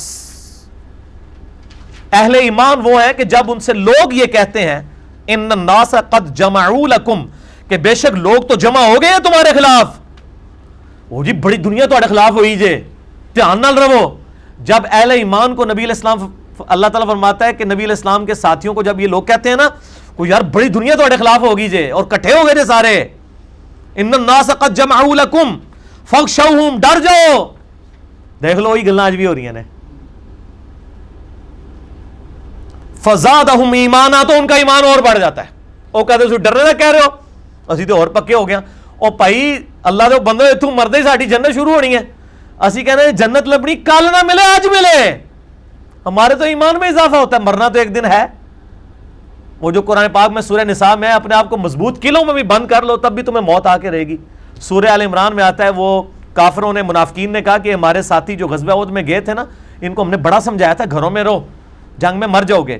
تو اگر یہ گھروں میں ہوتے تو آج مرتے تو نا. تو اللہ تعالیٰ ماتا یہ جو کہہ رہے ہیں نا، ان کی موت بھی اگر ہم نے وہاں لکھی ہوتی تو یہ کھچے چلے آتے اپنے مقتل گاؤں کی طرف. ان کو اپنے اوپر اختیار ہی کوئی نہ رہتا، یہ خود عہد میں آ کے مر جاتے اگر ہم نے ان کی موت لکھی ہوتی. لیکن میں آپ کو بتاؤں دنیا کے 1.5 ارب انسان ہے نا، ان 1.5 ارب میں مجھے 1.5 بندہ بھی ایسا نہیں ملا ابھی تک کہ جس کا واقعی ایمان اس لیول کا ہو. 150 نہیں میں کہہ رہا 1.5 بندہ. کہتے سارے ہیں وہ جی جو زندگی ایک دن لکھی ہوئی ہے وہ ختم ہو ہی جانی ہے. 1.5 بندہ بھی ایسا نہیں ہے جس کا ایمان واقعی ہو. ہر وقت ڈرتے رہتے ہیں مخلوق سے، جتنا مرضی کوئی. میں کہتا ہوں جی وہ اپنے آپ کو چاہے جتنا بڑی مومن سمجھ رہا ہے، 1.5 بندہ بھی نہیں نکال سکیں گے آپ، الا ماشاء اللہ، یعنی مجھے نہیں ملا، ہو سکتا ہوں گے دنیا میں، یہ بات کہنے کی حد تک ہے۔ تو اللہ فرماتا ہے اہل ایمان کو جب کہا جاتا ہے لوگ آپ کے خلاف جمع ہو گئے ڈر جاؤ، وہ کہتے ہیں ہمارا تو ایمان ان کا بڑھ جاتا ہے، وقالوا حسبنا اللہ ونعم الوکیل، اور وہ کہتے ہیں ہمیں اللہ ہی کافی ہے اور وہی بہتر کارساز ہے۔ یہاں پہ بھی میں نے بتانا تھا کہ اہل ایمان کا عقیدہ ہے میرے لیے اللہ ہی کافی ہے۔ اچھا، 2 دلائل ہو گئے۔ تیسری دلیل صحیح بخاری میں انٹرنیشنل نمبر کے مطابق 4563 نمبر حدیث ہے، اسی آیت کے کانٹیکسٹ میں عبداللہ ابن عباس کا قول ہے کہ تمہارے جد امجد ابراہیم علیہ السلام کو جب آگ میں پھینکنے لگے تھے، کتنا مشکل وقت تھا، انہوں نے کیا کہا؟ حسبنا اللہ ونعم الوکیل، ہم نے اللہ ہی پر بھروسہ کیا اور وہی بہتر کارساز ہے۔ اصل ترجمہ اس کا بنتا ہے حسبنا اللہ ونعم الوکیل کا کہ مجھے اللہ ہی کافی ہے اور وہی بہتر کارساز ہے۔ حسبی اللہ سنگولر کا صیغہ ہے، میرے لیے اللہ کافی ہے، حسبنا اللہ ہمارے لیے اللہ کافی ہے۔ ابراہیم علیہ السلام نے پڑھا حسبنا اللہ ونعم الوکیل، ہمارے لیے اللہ ہی کافی ہے اور وہی بہتر کارساز ہے۔ اور دیکھیں کارسازی پھر کیسے ہوئی، اللہ تعالیٰ نے ان کے لیے آگ ٹھنڈی کر دی، ٹھیک ہے، اور دنیا میں نہ بھی ہوتی، شہید بھی ہو جاتے، دین وٹ، کئی نبی ہیں وہ قتل ہوئے، بنی اسرائیل نے قتل کیا انبیاء کو، ان کو اللہ نے نہیں بچایا، تو دنیا میں بظاہر ان کو کوئی ناکامی ہوئی ہے نا، آخرت میں تو کوئی ناکامی نہیں ہے۔ دنیا کی ناکامی سیدنا حسین کی شہادت بچوں سمیت پورا مستقبل ختم ہو گیا ان کا، دنیاوی اعتبار سے تو ختم ہو گیا نا، ٹھیک ہے نا۔ اہل بیت بعد میں آپ دیکھ لیں کس طرح ان کی حالت رہی ہے، کسی کو بھی اس طریقے سے پذیرائی نہیں ملی ہے، چھپتے رہے ہیں۔ ایون ہمارے محدثین اس لیول پہ آ گئے کہ وہ بھی ڈرتے تھے اہل بیت سے ملتے ہوئے، اسی لیے آپ دیکھیں امام بخاری نے امام جعفر سے کوئی حدیث نہیں لی ہے، بلکہ امام بخاری امام جعفر کو ضعیف سمجھتے تھے حدیث میں۔ اتنا پراپوگنڈا کامیاب ہوا کہ امام بخاری جیسا بندہ جو ہے اس پراپوگنڈے میں آ گیا۔ امام بخاری نے امام جعفر سے کوئی حدیث نہیں لی ہے، امام مسلم نے لی ہے۔ یہ جو آج حدیث ہم نے پڑھی ہے، اما بعد فإن خیر الحدیث کتاب اللہ وخیر الہدی ہدی محمد صلی اللہ علیہ وآلہ وسلم، صحیح مسلم میں 3 حدیثیں ہیں، 2005 سے لے کے 2007 تک کنزیکٹو، یہ امام جعفر سے امام مسلم نے لی ہیں، کچھ واسطوں سے، امام جعفر سے، اور امام جعفر نے امام باقر سے، اور امام باقر نے جابر بن عبداللہ سے۔ ہاں امام بخاری نے امام باقر سے حدیثیں لی ہیں، امام محمد باقر سے۔ وہ جو تسبیح فاطمہ والی حدیث ہے وہ امام باقر سے اور امام زین العابدین سے بھی لی ہیں، امام جعفر سے نہیں لی ہیں۔ دیکھو آج تو انہوں کئی نوی گل دس دیتی ہے، میں نوی گلاں، یہ نوی نہیں ہے، پرانی تھی، انہوں نے پردے ڈالے ہوئے تھے، ہم آپ کو کھول کے بتا دیتے ہیں۔ تو یہ پراپوگنڈا کتنا کامیاب ہوتا ہے کہ حضرت حسین کی اولاد کے خلاف کس طرح پراپوگنڈا، آل رسول ہو کے یہ پراپوگنڈا ان کے خلاف کامیاب ہو گیا کہ امام بخاری جیسے بندے نے امام جعفر سے کوئی حدیث نہیں لی ہے، الٹا ان کو ضعیف راوی لکھا ہے کہ ان کی حدیث نہیں لی جائے گی۔ جب امام شافعی پہ فتویٰ لگ گیا کہ یہ شیعہ ہیں، امام بخاری تو بہت چھوٹے امام ہے امام شافعی کے مقابلے پہ، دنیا میں اہل سنت کے پاس ایک ہی امام ہے جو ہر فیلڈ کا امام ہے، امام حنیفہ صرف فقہ میں امام ہے، حدیث میں ضعیف ہے۔ احمد بن حنبل حدیث کے امام ہے، منطق کے اندر، فلسفے کے اندر ان کا کوئی مقام نہیں ہے، لیکن امام شافعی ایک ایسا شخص ہے جو منطق میں بھی امام ہے، فقہ میں بھی امام ہے، عقیدوں میں بھی امام ہے، حدیث میں بھی امام ہے۔ امام احمد بن حنبل کا استاد امام محمد بن ادریس الشافعی المتوفی 204 ہجری، ان کے اوپر الزام لگ گیا تو ان کو شعر کہنا پڑا، ان کان رفضا حب آل محمد فلیشہد الثقلان انی رافضی، اگر آل محمد صلی اللہ علیہ وآلہ وسلم سے محبت کا نام اور رافضی ہونا ہے تو جنو انس گواہ ہو جاؤ، کر لو جو کچھ ہوتا ہے، میں رافضی ہوں۔ ہم بھی کہتے ہیں جو کچھ ہوتا ہے کرو، اسی تے قائم جی اپنے قائد ہوتے، الحمدللہ جو کچھ کہنے آپ کہیں، آپ ہمیں بے شک جو مرضی گالیاں نکالتے رہیں، ہمیں فرق نہیں پڑتا، ہم نے انہی عقائد کے اوپر انشاءاللہ تعالی قائم رہنا ہے جو صحیح سند کے ساتھ ثابت ہے۔ تو یہ بخاری 4563 میں آتا ہے کہ ابن عباس کہتے ہیں کہ ابراہیم علیہ السلام جب آگ میں پھینکنے لگے تو انہوں نے کہا حسبنا اللہ ونعم الوکیل، اور اس کے ساتھ یہ الفاظ ہیں اور تمہارے نبی صلی اللہ علیہ وآلہ وسلم پہ بھی جب مشکل اور پریشانی آتی تو وہ بھی کہا کرتے تھے حسبنا اللہ ونعم الوکیل، اور وہ تو ہم نے سورہ آل عمران 173 میں بھی سن لیا کہ صحابہ کرام بھی کہا کرتے تھے حسبنا اللہ ونعم الوکیل۔ وہ یہ نہیں کہتے تھے کہ میرے لیے اللہ اور سارے بزرگ کافی ہیں، وہ کہتے تھے اللہ ہی کافی ہے۔ لہٰذا یہ جو قرآن کا سلوگن ہے سورہ الزمر آیت نمبر 36، الیس اللہ بکاف عبدہ، اور اللہ کافی نہیں ہے تمہارے لیے، اور ہستی بھی ساتھ شریک کرنی ہے ضروری.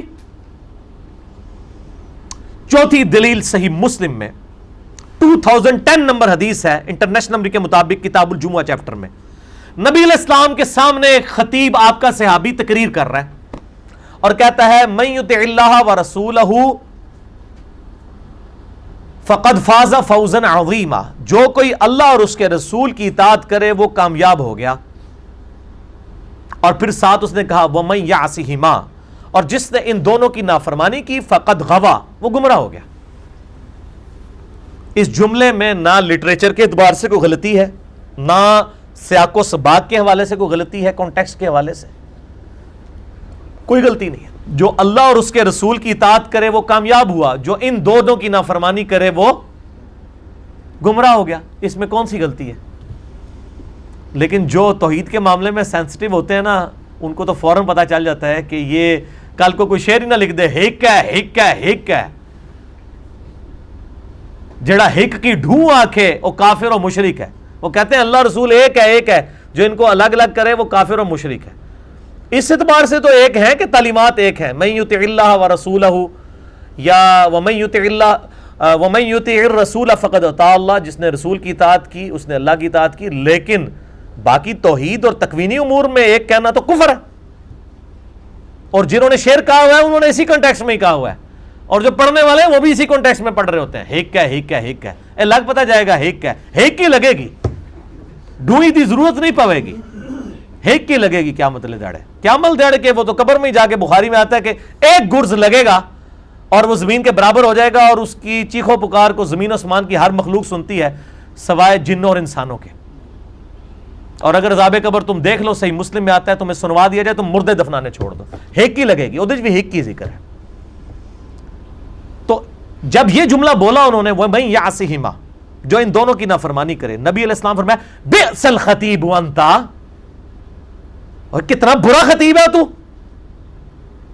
اسی طرح نبی علیہ السلام نے کہا, اس نے کہا کتنے برے خطیب ہیں آپ, یہ تو نہیں کہا ہوگا. کہتے ہیں جی ایکسپریشن دیتا ہے, جو ایکسپریشن نبی علیہ السلام نے دیے وہی دیے جائیں گے نا, آپ کے علماء کے بنائے ہوئے جھوٹے ایکسپریشن تو نہیں دیے جائیں گے نا. یہ کتنے برے خطیب ہیں آپ, بئس الخطیب انتا, اور کتنا برا خطیب ہے تو. تجھے کہنا چاہیے تھا ومن یعص اللہ ورسولہ فقد غوا, جو اللہ اور اس کے رسول کی نافرمانی کرے وہ گمراہ ہوا. اس نے آگے سے نہیں کہا یا رسول اللہ علیہ وسلم میں نے تو جملہ میں تو کانٹیکسٹ میں ہی بات کی تھی, میں کب آپ کو اللہ بنا رہا تھا, ہیں جی ہم کب اللہ بناتے ہیں. یہ ادھر ہی ایکٹر سارے بیٹھے ہوئے یہی کر رہے ہوتے ہیں نا ٹی وی پہ بیٹھ کے کہ جی ہم تو اللہ کا بندہ اور مخلوق مانتے ہیں. اسے ابھی نے تو کوئی آگے سے ایکٹنگ نہیں کی ہے. ان کو پتا تھا کہ نبی علیہ السلام سکھا رہے ہیں, مجھ سے زیادہ جانتے ہیں. اسی لیے میں بڑے دعوے سے بات کرتا ہوں, آج نبی علیہ السلام دنیا میں آ جائیں, جن لوگوں کو ہم بات سمجھا رہے ہیں نا یہ نبی کی بھی بات نہیں مانیں گے, کیونکہ یہ کہیں گے آپ وہ نبی نہیں ہیں جن کو ہم نبی مانتے ہیں. چونکہ انہوں نے تو نبی اس کو مانا ہوا ہے جس کے ساتھ انہوں نے جھوٹے عقیدے وابستہ کیے ہوئے ہیں. کتاب و سنت والے عقائد والا نبی ان کے سامنے آ جائے تو کتاب و سنت کو دیکھ کے نہیں مان رہے, ان کو دیکھ کے کیسے مانیں گے؟ ابو جہل نے نہیں مانا, مان لیا اس نے. ابو الحکم تھا, حکمت کا باپ, نہیں مانا, ضد میں آ گیا. اچھا صحیح مسلم میں تو یہ الفاظ ہیں کتنا برا خطیب ہے تو. ابو داؤد میں آگے الفاظ ہیں 1099 نمبر حدیث انٹرنیشنل نمبر کے مطابق یہی حدیث ہے, اس میں الفاظ ہیں قم اذهب, اٹھ اب نکل جائے ادھر سے. یہ وہ شخص کہہ رہا ہے جس کو قرآن کہہ رہا ہے وَإِنَّكَ لَعَلَىٰ خُلُقٍ عَظِيمٍ, نبی اخلاق کے بلند ترین درجے پر فائز ہیں. لیکن میرے بھائیو توحید بڑی ڈاڈی شے ہے. جو امام الموحدین ہے وہ کیسے برداشت کر سکتا ہے کہ اس کے سامنے اللہ کے ساتھ, میں اسی لیے کہتا ہوں کہ جس کو اللہ کا تعارف ہے نا وہ شرک کر ہی نہیں سکتا.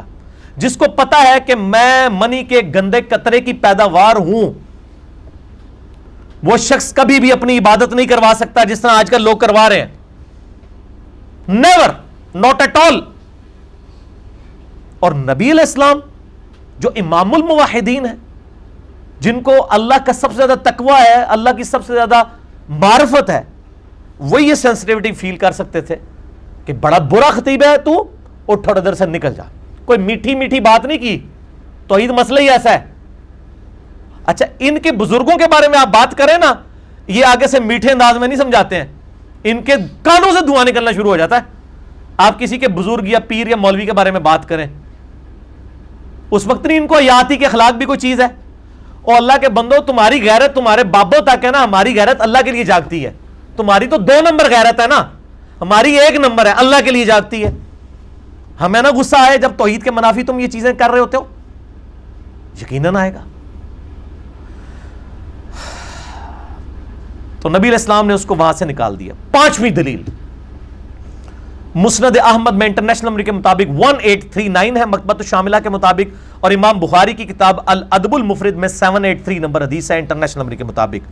ایک صحابی نے آ کے کہا، یا رسول اللہ صلی اللہ علیہ وآلہ وسلم، ما شاء اللہ و شئت، اے اللہ کے رسول، جو اللہ چاہے اور جو آپ چاہیں. نبی علیہ السلام نے فرمایا، اجعلتنی للہ ندا، وہی کیا تو نے مجھے اللہ کے مقابلے میں کھڑا کر دیا؟ قل بل ما شاء اللہ وحدہ، بلکہ کہہ جو اکیلا اللہ چاہے. اس نے آگے سے نہیں کہا یا اللہ، میں یا رسول اللہ، میں آپ کو اللہ کا بندہ مانتا ہوں، اللہ کے انڈر ہی مان رہا ہوں کہ آپ ہی کی مرضی ہی اللہ ہی کی مرضی ہے، پیچھے تو اللہ ہی ہے. یہ نہیں کہا. یہ آج کے مسلمان تو یہی دلائل رکھتا نا، یا رسول اللہ میں نے آپ کو خدا تو نہیں مانا، میں نے یہی کہا جو اللہ چاہے اور جو آپ چاہیں. اس کا یہ مطلب نہیں، آپ ذرا سمجھیں، یہ مطلب میں آپ کو سمجھاتا ہوں، مجھے میرے علماء اور بزرگوں نے سکھایا صدیوں سے، میں آپ کو بتاتا ہوں اس کا مطلب کیا ہے. اس کا مطلب یہ ہے کہ آپ اللہ کے بندے ہی ہیں، لیکن اللہ کی اطاعت سے، آپ اللہ کی اطاعت سے ہی کر رہے ہیں. ہم آپ کو مستقل بذات نہیں مان رہے، آپ کا ہم ذاتی نہیں مان رہے، عطائی مان رہے ہیں، اور آپ کا غیر محدود نہیں مان رہے، محدود ہی مان رہے ہیں. یہ ساری کہانیاں جڑیاں تواڈے بابے نے تانوں سکھائیاں نے نا، یہ کسی صحابی دے دماغ وچ نہیں سن. تو نے مجھے اللہ کے مقابلے پر کھڑا کر دیا. قل بل ما شاء اللہ وحدہ، بلکہ کہ اکیلا جو اللہ چاہے. اے ہن سمجھ آیا کہ ریڈ بیک گراؤنڈ کیوں ہے پیچھے؟ ٹھیک ہے، ہن ایتھے تے میں سرخی نہیں لیا سکتا، ایتھے تے لیا سکنا نا اپنے غصے کے اظہار کے لیے، غصہ اللہ اور اس کے رسول کے لیے. بخاری مسلم میں حدیث ہے کہ ایمان کی حلاوت اسی نے چکھی جس کی 3 نشانیاں. اب آپ خود چیک کر لیں، میری تو آپ خود چیک کر سکتے ہیں یہاں بیٹھے ہوئے بھی اور عام حالت میں بھی. اللہ اور اس کا رسول اسے سب سے بڑھ کر محبوب ہوں، کوئی بزرگ بابا کوئی رشتہ دار نہیں، اللہ اور اس کا رسول. نمبر 2، دوستی اور دشمنی صرف اللہ کے لیے. یہ آپ کو نظر آتی ہے، ادھر بھی نظر آ رہی ہے، ادھر بھی نظر آ رہی ہے. اور تیسری چیز جو آپ کو نظر آئے گی کہ کفر کی طرف لوٹ جانا اس کے لیے اتنا ہی مشکل ہو جتنا زندہ آگ میں جلایا جانا. وہ آگ میں جلنے کے لیے تیار ہو جائے لیکن کفر نہ اختیار کرے تو وہ مومن ہے. آئیے اپنے اوپر خود تھرمامیٹر اپنے اوپر لگا لیں تو پتہ چل جائے گا کون مومن ہے اور کون پاکستان کے شناختی کارڈ والا مسلمان ہے. اسی کانٹیکسٹ میں ایک تحفے کے طور پہ ایک حدیث پیش کر دوں. سنن ابی داؤد میں 2140، اور یہ حدیث سنن ابن ماجہ میں بھی ہے، امام حاکم نے بھی روایت کیا ہے، اس کو صحیح کہا امام ذہبی نے بھی، اور مشکات میں 3266 ہے. اور اس میں جو سما کی تصریح کا ایشو ہے شریک القاضی کی، وہ سنن کبریٰ البیہقی میں ہے، بال مشکات میں 3266، سنن ابی داؤد 2140. قیس بن سعد کہتے ہیں کہ میں ہیرا نامی ایک شہر ہے کوفے کے پاس، وہاں گیا تو میں نے دیکھا کہ لوگ اپنے سپہ سالار کو سجدہ کرتے ہیں. میں جب واپس آیا میں نے آپ صلی اللہ علیہ وآلہ وسلم کو سجدہ کیا. آپ نے کہا سر اٹھا، جب میں فوت ہو جاؤں گا اور تو میری قبر سے گزرے گا کیا میری قبر پہ بھی سجدہ کرے گا؟ تو ہمارا پاکستان انڈیا بنگلہ دیش کا ہوتا، کہتا یا رسول اللہ صلی اللہ علیہ وسلم کو نہیں، یہ تعظیمی سجدہ ہی ہے، آپ کو خدا تو مان کے نہیں کر رہا تھا، بعد میں بھی تو لوگوں نے کرنے ہیں نا.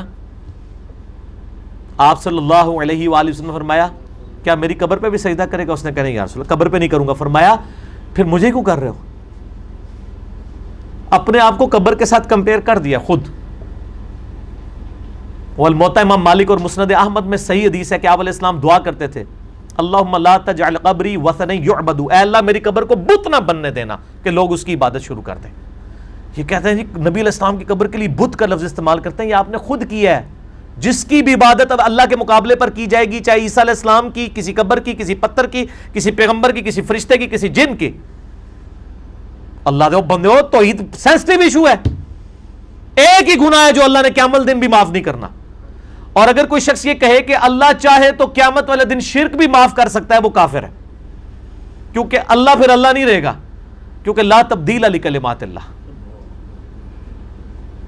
اللہ نے اپنے کلمات طے کر دیے کہ میں نے شرک معاف نہیں کرنا. اب اللہ تعالیٰ کے لیے یہ محال ہے، اس کے لیے محال کی ٹرم فقہ میں بولی جاتی ہے. اسی طریقے سے اگر کوئی کہ اللہ چاہے تو موسیٰ کو دوزخ میں اور فرعون کو جنت میں بھیج دے، یہ تو اللہ کا تو اختیار ہے نا، یہ کلمہ کفر ہے، یہ محال ہے، کیونکہ اللہ کے کلمات بدل جائیں گے نا، اللہ کے کلمات تو نہیں بدلتے۔ تو قرآن میں سورہ النساء آیت نمبر 48، سورہ نساء آیت نمبر 116 میں آیا ان اللہ لا یغفر ان یشرک بہ ویغفر ما دون ذلک لمن یشاء، اللہ شرک کو معاف نہیں کرے گا، اس کے علاوہ جتنے گناہ جس کے لیے چاہے گا معاف کر دے گا۔ اب یہ کئی آیات مجھے زبانی یاد ہیں، احادیث بھی۔ مسئلہ نمبر 3 میرا ہے، اور سچ پیپر نمبر 3 ہے دعا صرف اللہ ہی سے، وہ آپ ضرور پڑھ لیں اور دیکھ لیں، سب کچھ کلیئر ہو جائے گا۔ اچھا، جب انہوں نے سجدہ کیا، نبی علیہ السلام فرمایا تم میری قبر سے گزرو گے وہاں پہ بھی سجدہ کرو، ان کا نہیں یا رسول اللہ، تو فرمایا مجھے کیوں سجدہ کر رہے ہو؟ اگر میں سجدہ جائز سمجھتا تو بیویوں سے کہتا کہ اپنے خامدوں کو سجدہ کریں اس حق کے سبب جو اللہ نے ان کو دیا ہے۔ بس یہ آخری حصہ لیے پھر رہے ہوتے ہیں سارے خامد اپنی بیویوں کو تھلے لانا سے نا، انہوں نے آخری حصہ یاد رکھا ہوا ہے۔ میں نے اپنی بیوی کو ایک دفعہ یہ حدیث سنا دی نا کہ خامد کا کتنا حق ہے، کہ نبی علیہ السلام فرماتے ہیں کہ اگر اللہ تعالیٰ نے سجدہ جائز رکھنا ہوتا تو خامدوں کو حکم دیتا، بیویوں کو حکم دیتا کہ اپنے خامدوں کو سجدہ کریں اس حق کے سبب جو اللہ نے رکھا۔ تو اس نے کہا دیکھ لو نا، دیا تو کوئی نہیں نا پھر، ٹھیک ہے نا۔ تو حالانکہ اس سے یہ مطلب نہیں نکالنا تھا کہ دیا نہیں ہے، مطلب یہ ہے کہ اس لیول تک ہے کہ یہ دیا نہیں ہے لیکن ٹینڈز ٹو اپروچ تھا کہ دے دیا جاتا۔ جیسے فرمایا گیا کہ بخاری مسلم کی حدیث ہے اگر مجھے امت کا خیال نہ ہوتا تو میں مسواک فرض کر دیتا۔ اب اس سے یہ تو نہیں کو نکال سکتا کہ دیکھیں نا مسواک تو ضروری کوئی نہیں نا، اس کا مطلب یہ ہے کہ مسواک اتنی ضروری سنت، اور مسواک سے مراد یہ لکڑی کی ڈنڈی نہیں، ہر وہ چیز جس سے دانت صاف ہو جائے، چاہے وہ ٹوتھ برش ہو، چاہے وہ لکڑی کی ہو، چاہے منجن ہو، ٹوتھ پیسٹ ہو، کوئی بھی چیز، اصل مقصد دانتوں کی صفائی ہے۔ ورنہ اس میں علمی پھکی دیتا ہوں کہ نبی علیہ السلام غسل کرتے وقت اپنے جسم سے منی صاف کرتے تھے مٹی رگڑ کے، تو کتنے علماء ہیں جو وہ مسواک تو استعمال کر رہے ہیں، مٹی کیوں نہیں استعمال کرتے؟ کہتے ہیں نہیں صابن کرنا چاہیے، وہ اس زمانے تے زمانے تے پائی میرے اس زمانے مسواک تھی تے اس زمانے ٹوتھ برش ہے، اصل مقصد دانتوں کی صفائی۔ پھکیے نال لیں تاکہ پیٹ میں کہیں درد ہونے لگے فوراً ڈکار آ جائے اور وہ بات علمی طور پہ ہضم ہو جائے، ٹھیک ہے۔ ان کو کہا کرو غسل میں جب آپ لوگوں کو وضو میں مسواک سکھا رہے ہوتے ہو نا، غسل میں بھی کہا کرو کہ مٹی لا کے نا ایک پوری بوری گھر میں رکھیں اور سونے سے جب آپ غسل کرو تو پہلے مٹی سے، وہ کہتے ہیں نہیں وہاں صابن، کیونکہ اصل مقصد تو صفائی ہے، یہاں بھی دانتوں کی صفائی اصل مقصد ہے۔ مسواک کرنے والے کو بھی ثواب ملے گا، ٹوتھ برش والے کو بھی ثواب ملے گا، وہ اللہ کی رضا کے لیے کام کر رہا ہے۔ تو یہ دیکھ لیں کہ اس صحابی کو نبی علیہ السلام نے منع فرما دیا، انہوں نے آگے سے کوئی شعر نہیں پڑھا کہ عشق دے چلے نمبر لے گئے، عقل والے انجے ہی عمرہ گالیاں، کوئی کسی کے دماغ میں شعر نہیں تھے، اور عشق دے چلے نمبر نہیں رہ گئے، عشق دے چلے اتنے بھی نچدے رہ گئے تے اگے بھی جناب دوزخ وچ نچن گے جا کے، عشق دے چلے نہیں، عقل والے۔ نبی علیہ السلام کو کہا گیا ہے نبی دعا کیجیے اللہ میرے علم میں اضافہ کر، میرے عشق میں اضافہ کر، کہیں نہیں آیا ربی زدنی علما۔ پھر قرآن میں ہے قل هل يستوي الذين يعلمون والذين لا يعلمون انما يتذكر اولو الالباب، اے نبی علیہ السلام فرما دیجئے علم والے اور علم بغیر علم والے برابر نہیں ہو سکتے، نصیحت تو حاصل نہیں کرتے مگر عقل والے، چلے نہیں عقل والے۔ پھر آیا انما یخشى اللہ من عباده العلماء، اللہ کی معرفت اور خشیت صرف اہل علم کو ہے، چلے نو نہیں ہے۔ اللہ دے بندے چلے جڑے وہ تو رہ ہی گئے، اور دیکھ لیں ادھر بھی رہ گئے اور آخرت میں بھی ان کی ہوائیاں اڑ جانی ہے کہ یار ہم تو پتہ نہیں کیا قائد بنائے بیٹھے ہوئے تھے اور یہ کیا سے کیا نکل گیا۔ اب اگلی آیات کور کرتے ہیں جلدی سے اور پھر انشاءاللہ تعالیٰ اس ٹاپک کو کنکلوڈ کر لیتے ہیں۔ میں چاہ رہا ہوں کہ مسئلہ نمبر 198 میں یہ دونوں ٹاپک آ جائیں، پھر الگ سے مسئلہ نہ ریکارڈ کروانا پڑے۔ اب دوسرا اہم ٹاپک اس حوالے سے آ رہا ہے کہ سورہ الزمر کی آیت نمبر ہے 38، وَلَئِن سَأَلْتَهُمْ مَنْ خَلَقَ السَّمَاوَاتِ وَالْأَرْضِ، اے نبی علیہ السلام اگر آپ ان سے پوچھیں بتاؤ زمین و آسمان کو کس نے بنایا ہے، لَيَقُولُنَّ اللَّهُ، تو یہ کہیں گے کہ یہ ضرور اللہ نے بنایا ہے۔ انڈیا، پاکستان، بنگلہ دیش، سب کانٹیننٹ اور افغانستان کے عالم کہتے ہیں اور یہاں کے بزرگ کہتے ہیں کہ یہ قرآن جن پہ نازل ہوا وہ تو اللہ کو ہی نہیں مانتے تھے، اور نبی علیہ السلام کو قرآن میں کہا جا رہا ہے کہ آپ ان کافروں سے پوچھیں مشرکین عرب سے کہ یہ زمین و آسمان کس نے بنایا ہے، تو کہیں گے اللہ نے۔ قل افرأیتم ما تدعون من دون اللہ، اے نبی علیہ السلام ان سے فرمائیے ذرا بھلا دیکھو تو کہ جب تم اللہ کو مان رہے ہو کہ زمین و آسمان کا خالق اللہ ہے، ما تدعون من دون اللہ، کہ جن ہستیوں کو تم اللہ کے مقابلے پر پکار رہے ہو، عبادت کا لفظ نہیں آیا، پکارنے کا ہے، دعا کر رہے ہو ان سے، کیونکہ الدعاء هو العبادہ۔ مسئلہ نمبر 3 میرا دعا صرف اللہ ہی سے دیکھ لیں۔ یہ دعا کا ترجمہ نا ہمیشہ یہ یہاں پہ بھی دیکھیں پیر کرم شاہ صاحب نے بھی ترجمہ چینج کر دیا ہے کہ بھلا بتاؤ جن ہستیوں کو تم پوج رہے ہو، کیونکہ ان کو پتا ہے دعا کر دیا تو ساڑھے سارا فارغ ہو جانا ہے پورا مسئلہ کی. پوجنا, جہاں جہاں دعا آیا نا انہوں نے پوجنا ترجمہ کیا ہے, حالانکہ پوجنے کے لیے تو تعبدون لفظ آتا ہے یہاں پہ, ما تعبدون من دون اللہ. یہ اللہ کو بھی پتا تھا اصل شرک اس میں ہونا ہے, اسی لیے نعبدو کے بعد نستعین بھی آیا ہے, ورنہ نعبدو میں نستعین شامل ہے. ایاک نعبدو و ایاک نستعین, اللہ تیری عبادت کرتے ہیں اور تجھی سے دعا کرتے ہیں. دعا خود عبادت ہے نعبدو میں, لیکن اللہ کو پتا تھا کہ ڈنڈی کدھر مارنی ہے انہوں نے, تو ہر جگہ تدعونا, جن کو تم پکار رہے ہو اللہ کے ساتھ. ان ارادنی اللہ بضر, اگر اللہ ارادہ کر لے مجھے تکلیف پہنچانے کا, حل ہن کاشفات الضر, تو کیا تمہاری یہ ہستیاں ان تکلیفوں کو دور کر سکتی ہیں؟ او ارادنی برحمہ, یا اگر اللہ میرے لیے رحمت کا فیصلہ کر لے, حل ہن ممسکات رحمتی, کیا یہ ہستیاں اللہ کی رحمت کو روک سکتی ہیں؟ قل حسبی اللہ, اے نبی علیہ السلام فرمائے مجھے اللہ ہی کافی ہے. علیہ یتوکل المتوکلون, توکل کرنے والوں کو صرف اسی ہستی پر ہی توکل کرنا چاہیے. اب اندازہ لگا لیں کہ نبی علیہ السلام کے ذریعے کہا جا رہا ہے کہ اگر اللہ تعالیٰ ارادہ کرے یہ ساری ہستیاں مل کے کچھ نہیں کر سکتی, اور اگر اللہ تکلیف دینا چاہے تو یہ روک نہیں سکتی. اب یہ ایک ٹاپک بہت لمبا ہے, میں اس پہ بولوں تو پھر گھنٹوں چاہیے. مسئلہ میرا 3 جو ہے دعا صرف اللہ ہی سے, وہ آپ ضرور دیکھیں, اور اسی کی ایکسٹینشن ہے وسیلہ اور توسل کے صحیح احکام و مسائل, مسئلہ نمبر 43 اہل سنت پاک .com پہ. اگلی آیات بھی کور کر لیں.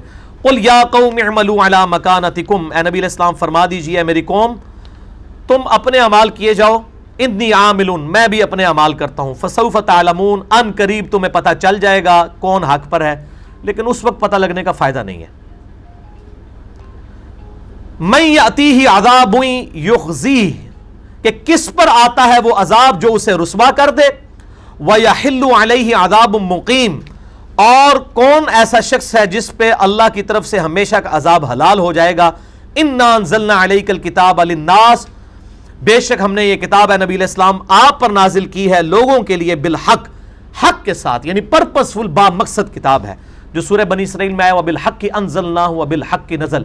قرآن پرپسفل اترا, حق کے ساتھ اترا اور حق لے کر اترا. فَمَنِ اهْتَدَىٰ فَلِنَفْسِهِ, تو دیکھو جو کوئی ہدایت پر آ جائے گا وہ اپنی جان کا بھلا کرے گا. وَمَنْ ضَلَّ, اور جو کوئی گمراہ رہنا چاہے, فَإِنَّمَا يَضِلُّ عَلَيْهَا, تو اس کی گمراہی کا وبال بھی اس پہ ہوگا. یعنی اے نبی علیہ السلام ان کو کہہ دیجئے اگر آپ ہماری بات نہیں قبول کرتے, میری دعوت قبول نہیں کرتے, مجھے کوئی فرق نہیں پڑنا, قبول کرو گے فائدہ تمہارا ہے, نہیں کرو گے نقصان تمہارا ہے. وَمَا أَنْتَ عَلَيْهِمْ بِوَكِيلٍ, اور اے نبی علیہ السلام فرما دیجئے میں تم پر داروغہ بنا کر نہیں بھیجا گیا, میں تمہارا وکیل نہیں ہوں. ٹھیک ہے جی. اس کانٹیکسٹ میں وہ 2 آیتیں اور ایک حدیث کور کر دوں تاکہ مسئلہ کلیئر ہو جائے. اس آیت سے بالکل کلیئر ہو گیا کہ مشرکین عرب اللہ کو مانتے تھے لیکن اللہ کے ساتھ اور ہستیوں کو شریک کرتے تھے, لہٰذا یہ دنیا کا سب سے بڑا جھوٹ جو انڈیا, پاکستان, بنگلہ دیش میں کروڑوں لوگوں کو پڑھایا گیا, او جی اللہ نہیں سن مندے, اس واسطے قرآن دی آیات کافراں دے بارے چ نے, اللہ کو مانتے تھے وہ تو اڑے لئی کام کرتے سن, اللہ کو مانتے تھے, ساتھ اور ہستیاں شامل کرتے تھے. اور میں یہ ثبوت پیش کرنے لگا ہوں, کراس ریفرنس سورہ یونس کی آیت نمبر 18 نکالیں جی, سخت ترین آیت اس حوالے سے. سورہ یونس آیت نمبر 18, آپ کے پیج نمبر ہے 211, 211 نمبر پیج میں بالکل سینٹر میں ہے. وَيَعْبُدُونَ مِن دُونِ اللَّهِ, یہ عبادت کرتے ہیں اللہ کے علاوہ اور ہستیوں کی, مَا لَا يَضُرُّهُمْ وَلَا يَنْفَعُهُمْ, جو نہ ان کو تکلیف دے سکتی ہیں اور نہ نفع. وَيَقُولُونَ, اور یہ کہتے ہیں, هَؤُلَاءِ شُفَعَاؤُنَا عِندَ اللَّهِ, یہ ہم ان ہستیوں کو نہیں پوچھ رہے, یہ ہستیاں اللہ کے حضور ہماری شفاعت کر دیں گی. ہم کب شیخ عبد القادر جیلانی کو مدد کے لیے پکار رہے ہیں, ہم تو وسیلہ اختیار کر رہے ہیں کہ وہ حضور اللہ کے حضور دعا کریں گے اور پیچھے اللہ ہی ہے. اچھا جب ہم کہتے ہیں سنت پہ چلیں اور آپ اپنے بزرگوں کے, او جی اے امام اور بزرگوں کے پیچھے نبی علیہ السلام ہی ہے, نبی بھی پیچھے اللہ بھی پیچھے تھے, اگے تو آڑے بنائے ہوئے. اللہ ہمارا ہے کہ یہ کہتے ہیں کہ یہ ہستیاں جو ہے نا یہ ہمیں اللہ کے قریب کر دیں گی, اللہ ہی سب کچھ کرتا ہے جی. اور کون کہتا ہے جی اللہ نہیں کرتا, اللہ ہی کرتا ہے نا جی. دیکھ لیں وہی بات ہے. اب اللہ تعالیٰ جواب کیا دے رہا ہے, قل اتنبئون اللہ بما لا یعلم فی السماوات ولا فی الارض, اے نبی ان سے فرماؤ کیا تم اللہ کو وہ بات بتانا چاہتے ہو جو اللہ کے علم میں تو کوئی نہیں ہے آسمانوں اور زمین کے اندر. اللہ کے علم میں, اللہ کے کاغذوں میں, اے پنجابی صحیح ترجمہ ہوئے گا, اللہ کے کاغذوں تے بھائی کوئی ایسی ہستی نہیں ہے, اور کتنے سخت الفاظ ہیں. اللہ کہہ رہا ہے میرے علم میں تو کوئی ایسی بات نہیں کہ میں نے کسی کو کوئی اتھارٹی لاٹ کی ہو کہ پیچھے میں ہی آتے اگے تو ہے. میرے علم میں ایسی کوئی بات نہیں ہے. سبحانہ و تعالی عما یشرکون. اوہ اللہ بڑا پاک ہے, اس کی ذات بہت بلند ہے اس شرک سے جو تم کر رہے ہو. اللہ تو بہت بلند ہے. یہ کن ہستیوں کو تم نے یہ کلیم کر لیا کہ یہ اللہ کے حضور ہمیں قریب کر دیں گے؟ اور اسی سے ملتی جلتی آیت سورہ الزمر کی شروع کی آیت تھی, آیت نمبر 3 آپ کے پیج پہ 459 نمبر پیج ہے, سورہ الزمر کی آیت نمبر 3. الا للہ الدین الخالص, آگاہ ہو جاؤ کہ خالص کر لو اپنے دین کو کمٹمنٹ کے ساتھ صرف اللہ کے لیے. والذین اتخذوا من دونہ اولیاء, اور وہ لوگ جنہوں نے اولیاء بنا لی ہیں اللہ کے مقابلے پر. یہ بھی اولیاء ہی بنائے ہوتے ہیں نا, دیکھ لیں اولیاء کا لفظ یہ ہے, اللہ کے مقابلے میں اولیاء بنا لیے ہوئے ہیں. ما نعبدہم الا لیقربونا الی اللہ زلفا, وہ کہتے ہیں ہم ان ہستیوں کی عبادت نہیں کر رہے ہیں مگر سوائے اس لیے کہ یہ ہمیں اللہ کی طرف کر دیں گی, اللہ کے ساتھ قریب کر دیں گی. لیقربونا الی اللہ زلفا, ہم اس لیے ان کے نام کے وہ نظر نیازیں اور چڑھاوے چڑھاتے ہیں, یہ ہمیں اللہ کے قریب کر دیں گے. ان اللہ یحکم بینہم فیما ہم فیہ یختلفون, اللہ تعالیٰ فیصلہ کر دے گا جو کچھ یہ اختلاف کر رہے ہیں. ان اللہ لا یہدی من ہوا کاذب کفار, لیکن ان کا حال یہ ہے کہ اللہ تعالیٰ ایسے جھوٹوں کو, ایسے ناشکروں کو کبھی ہدایت نہیں دے گا جو اللہ کے مقابلے پہ اور ہستیوں کے ساتھ عقیدہ بنائے ہوئے ہیں. یہ اللہ کی ناشکری ہے کہ آپ اللہ کو چھوڑ کے ان ہستیوں کے ساتھ عقیدے بنائے بیٹھے ہوئے. اور آخر میں ایک حدیث صحیح مسلم کی حدیث, تو پھر آپ کو پتہ ہے نا وہ زیادہ کھول کے معاملے کو بیان کرتی ہے. آیت تو قرآن تو پتہ ہے نا ساڑھے خلاف ہی نازل ہو آیا ہے, قرآن دی آیتیں تو ڈائریکٹ نہیں پڑھنی چاہیے نا, حدیثوں میں پھر بھی کوئی ان کو راستہ مل جاتا ہوتا ہے. حدیث میں اب بتانے لگا ہوں, صحیح مسلم انٹرنیشنل نمبر کے مطابق کتاب الحج چیپٹر میں 2815 صحیح مسلم کتاب الحج, نبی صلی اللہ علیہ وآلہ وسلم فرماتے ہیں, اور راوی ہیں عبداللہ ابن عباس. عبداللہ ابن عباس کہتے ہیں کہ نبی علیہ السلام نے فرمایا کہ مشرکین عرب جب طواف کعبہ کرتے تھے تو کہتے تھے لبیک اللہم لبیک لبیک لا شریک لک لبیک. ہے انڈیا پاکستان کے علماء تو کہتے ہیں اللہ نونی سن مندے. اور صحیح مسلم 2815 نبی علیہ السلام فرما رہے ہیں مشرکین عرب جو ہیں یہ کہتے ہیں لبیک اللہم لبیک حج میں. صحیح مسلم کتاب الحج 2815 لبیک اللہم لبیک لبیک لا شریک لک لبیک. نبی علیہ السلام فرماتے ہیں یہ تلبیہ پڑھتے تھے, کاش مشرکین عرب یہیں تک رہتے, لیکن ستیہ ناس ہو ان کا بیڑا غرق ہو. نبی علیہ السلام کے الفاظ ہیں.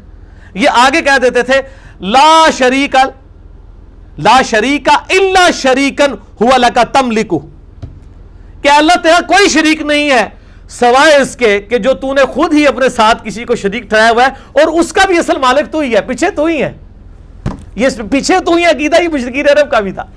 اے اللہ تیرا کوئی شریک نہیں ہے سوائے ان ہستیوں کے جن کا مالک بھی تو ہی ہے. ہم اگر ان کو پکار بھی رہے ہیں لات منات عزا کو تو اے اللہ پیچھے تو ہی ہے.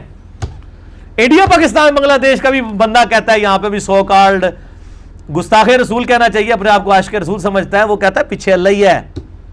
یہ مشرکین عرب بھی کہتے تھے اللہ تیرا کوئی شریک نہیں سوائے اس کے کہ جو تو نے خود ٹھہرا لیے میں, اور ان کے پیچھے بھی تو ہی ہے اللہ, ان کا مالک بھی تو ہے. لا شریک الا شریکن ہوا لک تملکہ, تیرا کوئی شریک نہیں سوائے اس کے کہ جس کو تو نے اختیار دیا ہوا ہے اور اس کا مالک بھی تو ہی ہے. جیسے کہتے ہیں وہ شیخ عبد القادر جیلانی کے پیچھے بھی اللہ ہی ہے, اللہ نے ان کو اختیار دیا ہوا ہے. یہ ان کو پتہ چل جائے گا شیخ عبد القادر جیلانی ہوں, مولا علی علیہ السلام ہوں, یہ باقی ہستیاں قیامت والے دن ان کے دشمن بن جائیں گے کیونکہ انہوں نے تو یہ تعلیمات نہیں دی ہیں. اسی کانٹیکسٹ میں میرا لیکچر ہے مسئلہ نمبر 121 کہ یہ ہستیاں قیامت والے دن دشمن ہو جائیں گی اپنے ہی ماننے والوں کی جو سو کالڈ نام نہاد ماننے والے تھے, اور اللہ کے ساتھ مل کے ان کو دوزخ میں پھینکوائیں گی. مسئلہ 121 اہل سنت پاک.com پہ, اور آج کا ہمارا یہ مسئلہ نمبر انشاءاللہ 198 ہوگا, اسپیشل لیکچر. اللہ تعالیٰ سے دعا ہے جو حق بات میں نے کہی اللہ تعالیٰ ہمارے دلوں میں راسخ فرمائے. اگر جس بات میں میرے منہ سے کوئی غلط بات نکل گئی تو اللہ تعالیٰ ہمارے دلوں سے محو کر دے, ہمیں کتاب و سنت کی تعلیمات پر عمل کر کے دوسرے بھائیوں تک پہنچانے کی توفیق عطا فرمائے. ایک دفعہ دروشی پڑھیں, اللہم صلی علی محمد وعلی آل محمد كما صليت على إبراهيم وعلى آل إبراهيم إنك حميد مجيد اللهم بارك على محمد وعلى آل محمد كما باركت على إبراهيم وعلى آل إبراهيم إنك حميد مجيد سبحانك اللهم وبحمدك أشهد أن لا إله إلا أنت أستغفرك وأتوب إليك وما علينا إلا البلاغ المبين جزاكم الله خيرا وأحسن الجزاء.